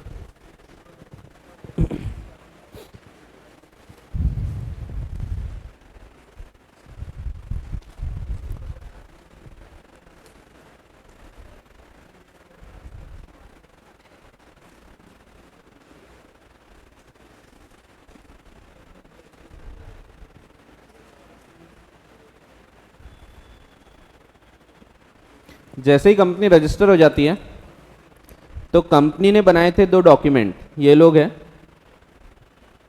ये मेंबर्स हैं। इन लोगों ने क्या किया था, जब कंपनी बनाई गई थी तो 2 डॉक्यूमेंट्स बने थे, अगर आपको याद होंगे तो, MOA और ये, हाँ, ऐसे 2 डॉक्यूमेंट्स बने थे। तो रूल क्या बोलता है, ये जो डॉक्यूमेंट्स है ना, ये डॉक्यूमेंट्स सिर्फ डॉक्यूमेंट्स नहीं है, ये डॉक्यूमेंट्स कॉन्ट्रैक्ट है। ये कॉन्ट्रैक्ट है, इसमें जो भी लिखा है वो सब कॉन्ट्रैक्ट के तौर पे एनफोर्स किया जा सकता है। यानी कल चल के इसमें जैसे लिखा था कि हम लोग आपको कॉल करेंगे और आपको 30 दिन के अंदर पैसा देना पड़ेगा, तो इसमें लिखा था। अब यहां पे इन्होंने कॉल किया और कल चल के ये पैसा नहीं देता है, तो company can move to court, क्योंकि इट वाज अ कॉन्ट्रैक्ट। वो ये नहीं बोल सकता कि नहीं ये तो ऐसे ही लिख दिए, ये कॉन्ट्रैक्ट है पूरा, ठीक है। ये दोनों कॉन्ट्रैक्ट हो जाते हैं। जैसे ही कंपनी रजिस्टर हो गई, both memorandum as well as articles serve as contract. इसी का मतलब है members are bound to the company, member bind हो जाते हैं। इसमें लिखा था हम कॉल करेंगे आपको पैसा देना पड़ेगा, तो उसको देना पड़ेगा, ठीक है। इसको हम बोलते हैं, पहला रूल निकल के आता है, members are bound to the company. Second rule निकल के आता है, company is bound towards the members. इसमें लिखा था हम आपको वोटिंग पावर देंगे, हम आपको डिविडेंड देंगे, डिविडेंड बांटा है तो सबको डिविडेंड मिलना चाहिए, किसी को नहीं मिला तो he can move to court, ठीक है। यानी company is bound to members. कल चल के मेरे को वोटिंग नहीं करने दे रहे, मैं कोर्ट जा सकता हूं कि देखो इसमें लिखा है कि सबको, जितने भी शेयर होल्डर है उनको वोटिंग पावर मिलेगा। नोटिस नहीं आ रहा है मेरे को, मैं ये भी भेज सकता हूं, ये भी बोल सकता हूं। तो second rule, company is bound to the members. और थर्ड है, members are bound inter se, आपस में। मेंबर्स के बीच भी कॉन्ट्रैक्ट हो जाता है, ये लोगों के हर एक के बीच में एक एक कॉन्ट्रैक्ट हो गया है, मान लिया जाएगा, ठीक है। तो ऐसा है, सबका कॉन्ट्रैक्ट हो गया, तो इन लोग भी आपस में बाइंड हो जाते हैं। मींस कल चल के समझो हमारी प्राइवेट कंपनी है, लिखा है कि आप बाहर वालों को शेयर नहीं बेच सकते। ये व्यक्ति बाहर वालों को शेयर बेचने जा रहा है, मेरे को पता लगता है कि ये बाहर वालों को शेयर बेचने जा रहा है, तो मैं भी इसको रोक सकता हूं, लेकिन मैं डायरेक्टली नहीं रोक सकता, because there is no direct privity. मैं जाऊंगा कंपनी के पास और चुगली करूंगा कि देखो भाई ये जा रहा है, ये जाके शेयर बेचने जा रहा है, इसको रोको। फिर company can restrain this person, ठीक है। डायरेक्टली नहीं कर सकता, but every member is bound to other members as well, inter se. Inter se का मतलब है every member is bound to every other member, ठीक है। तो इसको हम बोलते हैं binding effect of memorandum and articles. But एक और चीज ध्यान रखो, फोर्थ, मेंबर्स या company is not bound to outsiders.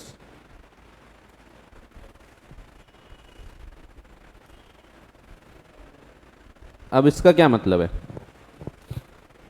समझो आर्टिकल्स में लिख दिए थे हमने, एक कोई वकील साहब थे, वकील साहब बोले थे चलो मैं तुम्हारी कंपनी बनाने में मदद कर रहा हूं, तो एक काम करो, जैसे ही कंपनी बन जाएगी ना, मेरे को आप लीगल एडवाइजर अपॉइंट कर देना, और वो इसमें लिख दिया। इसमें क्यों लिखा, क्योंकि उनको पता था कि इसमें लिख दिए तो वैलिड हो जाएगा, तो उन्होंने लिख दिया कि जैसे ही कंपनी बन जाएगी तो मेरे को लीगल एडवाइजर करके आप अपॉइंट करो, ठीक है। अब इन्होंने तो बोल दिया लीगल एडवाइजर अपॉइंट करो, इसमें लिख भी दिया, लेकिन कुछ टाइम बाद कंपनी जब बन गई, कंपनी ने इनको अपॉइंट किया ही नहीं, भले इसमें लिखा था बट वकील साहब को अपॉइंट नहीं किया गया। तो क्या वो क्लेम कर सकते हैं कि मेरे को अपॉइंट किया जाए या मेरे को अपॉइंट करना चाहिए क्योंकि ये कॉन्ट्रैक्ट है? तो नहीं, वो नहीं बोल सकते, because he is only an outsider. वो आउटसाइडर है, आउटसाइडर के लिए मेंबर या कंपनी बाइंड नहीं होती, इसमें जो भी लिखा है उससे। तो it is a contract between members and company, और कंपनी एंड मेंबर्स, या फिर members inter se, but it does not bind the members और company with any outsider. Outsider के लिए बाइंड नहीं होते, ठीक है। तो एक आउटसाइडर ये क्लेम नहीं कर सकता कि नहीं मेरे को तुमने बोला था कि अपॉइंट करोगे, इसमें लिखा है तो मेरे को अब अपॉइंट करना पड़ेगा, ये नहीं बोला जा सकता। फिर से आगे थोड़ा और बता रहा हूं, वैसे आपको आएगा नहीं बट बता देता हूं। अगर ये आउटसाइडर मेंबर भी होता, समझो ये मेंबर भी है यहाँ पे, और ये वकील साहब भी है, और वकील साहब बोलते हैं कि मेरे को यहाँ पे वकील अपॉइंट करो, तो क्या वो क्लेम कर सकते? तो आंसर है नहीं, अभी भी नहीं कर सकते, क्योंकि वो एज अ मेंबर जितने राइट मिल रहे हैं ना उतने ही क्लेम कर सकते। एज अ मेंबर उनको राइट टू डिविडेंड है, राइट टू वोट है, ये सब क्लेम कर सकते। बट ये जो राइट है कि अपॉइंट करो मेरे को as legal adviser, it is not arising as a member. वो एज अ मेंबर होने के नाते से वो अधिकार नहीं मिलता, और इसीलिए वो एनफोर्स नहीं किया जा सकता, ठीक है। तो इवन अगर वो मेंबर होते भी तो भी वो ये क्लेम नहीं कर सकते थे, ठीक है। तो ऐसा है, तो पढ़ लो एक बार, बस ये छोटा सा सेक्शन है, इसमें कुछ है नहीं। फिर इसके बाद एक बार मैं आपको लाइन से पूरे सेक्शंस बता देता हूँ। As per section 10 of the Companies Act, the memorandum and articles when registered binds the company and its members to the same extent as if they have been signed by the company and by each member, तो ऐसा मान लिया जाएगा as if they have signed it personally, ठीक है, company और members ने sign किया है ऐसा मान लिया जाएगा. The company and each of its members are to observe and be bound by the provisions of the memorandum and of the articles. Company and each member bind हो जाते हैं. Thus the company is bound to members, the members are bound to company, and the members are bound to other members by whatever is contained in these documents. तो contract बन जाएगा. But in relation to articles, neither the company nor the members are bound to outsiders. तो outsiders को bind नहीं होते. All monies payable by any member of the company under the memorandum or articles shall be a debt due from him to the company. ठीक है, तो जैसे मेरे से कॉल किया गया है और मैं पे नहीं कर रहा तो ये डेप्ट माना जाएगा और company can recover it by a suit. Case file करके भी मेरे से कॉल रिकवर किया जा सकता है और फिर भी नहीं पे किया तो फॉरफीचर किया जा सकता है. वो आपको अगले साल रहेगा, इस साल आपको नहीं है. ठीक है, तो फॉरफीचर ऑफ शेयर्स भी होता है. ऐसा है. अब आपका पूरा कवर हो चुका है. कुछ भी अब डाउट रहे तो पूछ लो और फिर मैं आपको एक बार सेक्शन वाइज पूरा मर्ज करके बता देता हूँ. कंपनी, हाँ, कंपनी विद गारंटी का मतलब होता है, लिमिटेड बाय गारंटी का मतलब होता है जहाँ पे लायबिलिटी लिमिट हो जाती है जितना मैंने गारंटी दिया उतने तक, और गारंटी का अमाउंट सिर्फ लास्ट में मंगाया जाएगा. जैसे हम लोग को शुरू में कैपिटल की ज़रूरत नहीं है, हमने बोल दिया कि हम गारंटी से लिमिट होंगे, मीन्स हम लोग जब आखिर में वाइंड अप होगा तब हम इतना इतना पैसा लेके आएंगे. मैंने बोला 10,000 लाऊंगा, किसी ने बोला 50,000 लाएगा, तो जिसने जितना बोला उतना मंगाया जा सकता है at the time of winding up. इसको हम बोलते हैं गारंटी कंपनी. इट मे और may not have share capital. अगर शेयर कैपिटल है तो शेयर वाले भी रूल्स लगेंगे, यानी शेयर की जो लाइबिलिटी है वो मंगाई जा सकती है during the lifetime unpaid amount तक के. और अगर नॉट हैविंग शेयर कैपिटल है तो फिर नॉर्मल सिर्फ गारंटी के रूल लगेंगे और गारंटी सिर्फ वाइंडिंग अप पे मंगाया जा सकता है. It can not be called during the life time of the company. ठीक है, तो हमने देखा सबसे पहले तो सेक्शन 1 था. सेक्शन 1 इंट्रोडक्शन वगैरह था, एप्लीकेबिलिटी था कि ये एक्ट किस किस को लगता है, कहाँ कहाँ पे लगता है. तो जैसे हर एक कंपनी को रजिस्टर्ड अंडर दिस एक्ट और प्रीवियस कंपनी लॉ, फिर insurance company, banking companies, special companies, electricity companies, फिर अदर कंपनीज जो प्रिस्क्राइब की जाएगी. ठीक है, फिर ये पूरे भारतवर्ष में एक प्रकार से लागू होता है. ये सब था सेक्शन नंबर 1 में. तो इंट्रोडक्शन और एप्लीकेबिलिटी.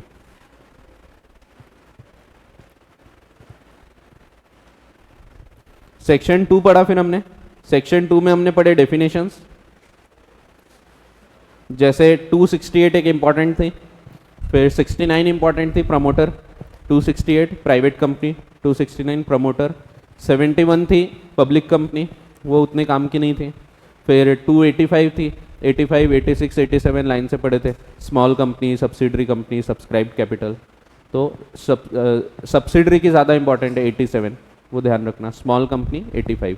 ठीक है, तो सेक्शंस याद नहीं रहे तो चलता है वो वाले, बट हो जाएंगे वो, आप पढ़ोगे 2-4 बार, ऐसा हम मान के चलते हैं. सेक्शन 3, किस प्रकार से कंपनी फॉर्म हो सकती है. फॉर्मेशन ऑफ कंपनी, फॉर्मेशन या फिर आप बोल सकते हैं kinds of company. Private, public, OPC, 7 members, 2 members, 2 members, 7 members और 1 मेंबर. फिर it can be limited by shares, guarantee और unlimited. Section 3A, effect of reduction of number of members.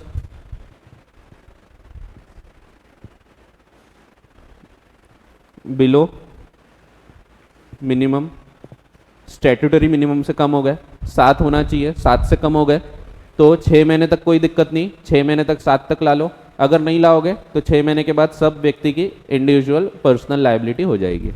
ठीक है. Section 4 MOA.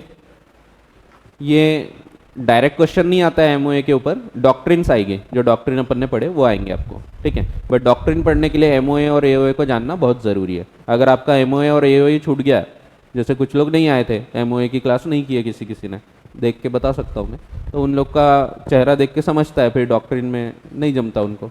क्योंकि अगर एमओए और AOA नहीं पता है दोनों का डिफरेंस और दोनों में क्या पावर्स है, तो फिर आपकी डॉक्ट्रिन्स कोई काम की नहीं फिर. ठीक है, तो एमओए. वैसे ही सेक्शन 6 5 एओए, इसमें एक एंट्रेंचमेंट प्रोविजन नया है जो कि पूछा नहीं गया है कभी, बट वो अच्छा है, पूछने लायक है. पूछते नहीं हो, पूछना चाहिए, अच्छा टॉपिक है वो क्वेश्चन पूछने के लिए, लेकिन कभी नहीं पूछा गया आपके लेवल पे भी नहीं और इंटर फाइनल के लेवल पे भी नहीं. तो इंटर में पूछने लायक है, वैसे आपके लेवल पे नहीं है। सेक्शन 6 मेमोरेंडम और आर्टिकल्स में जब झगड़ा हो रहा है तो कौन जीतेगा? तो MOA जीतेगा, इसको मिलेगा कप। कप है, कैसा कप है? अलग ही ठीक है, जो भी है तो जीतेगा MOA जीतेगा। ठीक है, अरे जो भी है, कप है या जो भी है, तो MOA जीतेगा। ठीक है, ऐसा है। सेक्शन 7 इंपॉर्टेंट था, इनकॉर्पोरेशन ऑफ कंपनी। कंपनी बनाते टाइम स्पाइस का फॉर्म वगैरह फाइल करना है, वो सब अपन ने पढ़े थे। Section 8 incorporation of not for profit company, section 8 company. अरे कुछ तो भी होते रहता है। फिर सेक्शन 9 इफेक्ट्स ऑफ इनकॉर्पोरेशन, जहां से अपना चालू हुआ था पूरा पढ़ना। सेक्शन 10 इफेक्ट्स ऑफ इनकॉर्पोरेशन, यानी वही परपेचुअल सक्सेशन, कॉमन सील वगैरह वगैरह, सेपरेट लीगल एंटिटी बन जाती, वो सेक्शन 9 है। इफेक्ट्स ऑफ इनकॉर्पोरेशन जो सबसे पहले अपन ने चालू किए थे, कैरेक्टरिस्टिक्स जहाँ से आते हैं, वो सेक्शन 9 है। ठीक है, वहाँ पे देखोगे तो वहाँ लिखा भी है। फिर सेक्शन 10 अभी जस्ट पढ़ा अपन ने, बाइंडिंग इफेक्ट्स ऑफ MOA ये पढ़ा अपन ने। डॉक्ट्रिन्स ध्यान रखना, doctrine of ultra vires. Ultra vires means beyond the powers, कोई भी कार्य ऐसा किया गया है जो कि beyond the powers of company था, तो ऐसे केस में it can not be ratified, it is void ab initio. अगर it is beyond the power of articles या beyond the power of directors या done irregularly, then it can be ratified. ठीक है, but it should be with in the power of the company, company के अधिकारों में होना चाहिए। अगर कंपनी के अधिकार में है तो it can be ratified, it can be approved. फिर हमने देखा था दूसरी doctrine, constructive notice. Every person dealing with the company is deemed to have the knowledge of the contents of its memorandum, he must have read it. अगर नहीं भी पढ़ा है तो he is deemed to have read it and understood it in the true perspective. ठीक है, अगर वो नहीं पढ़ता है तो खुद के रिस्क पे नहीं पढ़ रहा है। फिर तीसरी डॉक्ट्रिन हमने जो पढ़े, जिसमें डॉक्ट्रिन ऑफ इंडोर मैनेजमेंट, कि ठीक है मेमोरेंडम आर्टिकल्स पढ़ा तो है, लेकिन अब इंटरनल चीजें तुम नहीं करोगे तो उसके लिए आप उसको जिम्मेदार नहीं ठहरा सकते। तो outsider is not bound to know the internal regularity of the proceedings. Internal management is the company's problem, वो कंपनी का प्रॉब्लम है, कंपनी ने वो ठीक करना चाहिए। तो उसके लिए कंपनी मुकर नहीं सकती कि भाई हमारी गलती हो गई, हमने रेजोल्यूशन पास नहीं किया तो हम पेमेंट नहीं करेंगे। ठीक है, तो कंपनी ऐसा नहीं बोल सकती। बट इसके एक्सेप्शंस, जब कंपनी को जब व्यक्ति को खुद को पता था कि रेजोल्यूशन पास नहीं हुआ है, तो ऐसे केस में उसको प्रोटेक्शन नहीं मिलेगा। ठीक है, Harvard versus patent Ivory manufacturing company. ठीक है, डायरेक्टर ने खुद ने लोन दे दिया, जबकि लोन देने के पावर तब थे जब 1000 के ऊपर गया तो रेजोल्यूशन होना चाहिए, रेजोल्यूशन पास नहीं किया, 3500 लोन दे दिया। तो ऐसे केस में सिर्फ 1000 विद इन दी पावर है, बाकी का 2500 आउटसाइड दी पावर है। फिर दूसरा केस आनंद बिहारी लाल वर्सेस दिनशॉ, जिसमें हमने देखे कि अकाउंटेंट ने प्रॉपर्टी बेच दिया तो सस्पिशन अराइज होना चाहिए। अगर सस्पिशन अराइज नहीं होता है, निग्लिजेंटली बिहेव किया जाता है, तो ऐसे केसेस में उसको प्रोटेक्शन नहीं मिलेगा। और तीसरा देखा forgery, Reuben versus great फिंगल consolidated limited. ठीक है, तो इस प्रकार से आज बहुत सारे केसेस हो गए, घर जाके अच्छे से पढ़ो, केस भूल जाओगे। बहुत केसेस हो गए आज, सभी हो गया ना, रिची हो गया, टर्कवेंट्स रूल हो गया, और ये 3 केस हो गए, 5 केस हो चुके हैं। ये आखिरी वाले जितना भी है ना, सब में केसेस इंपॉर्टेंट है। सिर्फ वो जो मैंने बोला था सेक्शन 7 के साथ, वो केसेस काम के नहीं है, बट आपके पहले कॉर्पोरेट विल वाले भी केसेस सब इंपॉर्टेंट है, वो दिनशॉ मानिक जी पेतीत वगैरह। विदाउट केस आपको मार्क्स नहीं मिलेंगे, केस रटा हुआ होना चाहिए।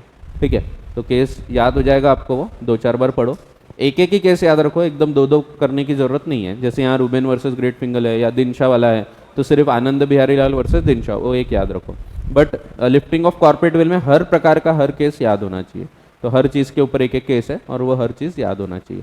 ठीक है, हर केस याद रहे ज़रूरी नहीं, वहाँ भी और भी है, गिलफोर्ड मोटर्स वगैरह, वो सब याद रखने की ज़रूरत नहीं है, एक एक याद रखोगे सफिशेंट है।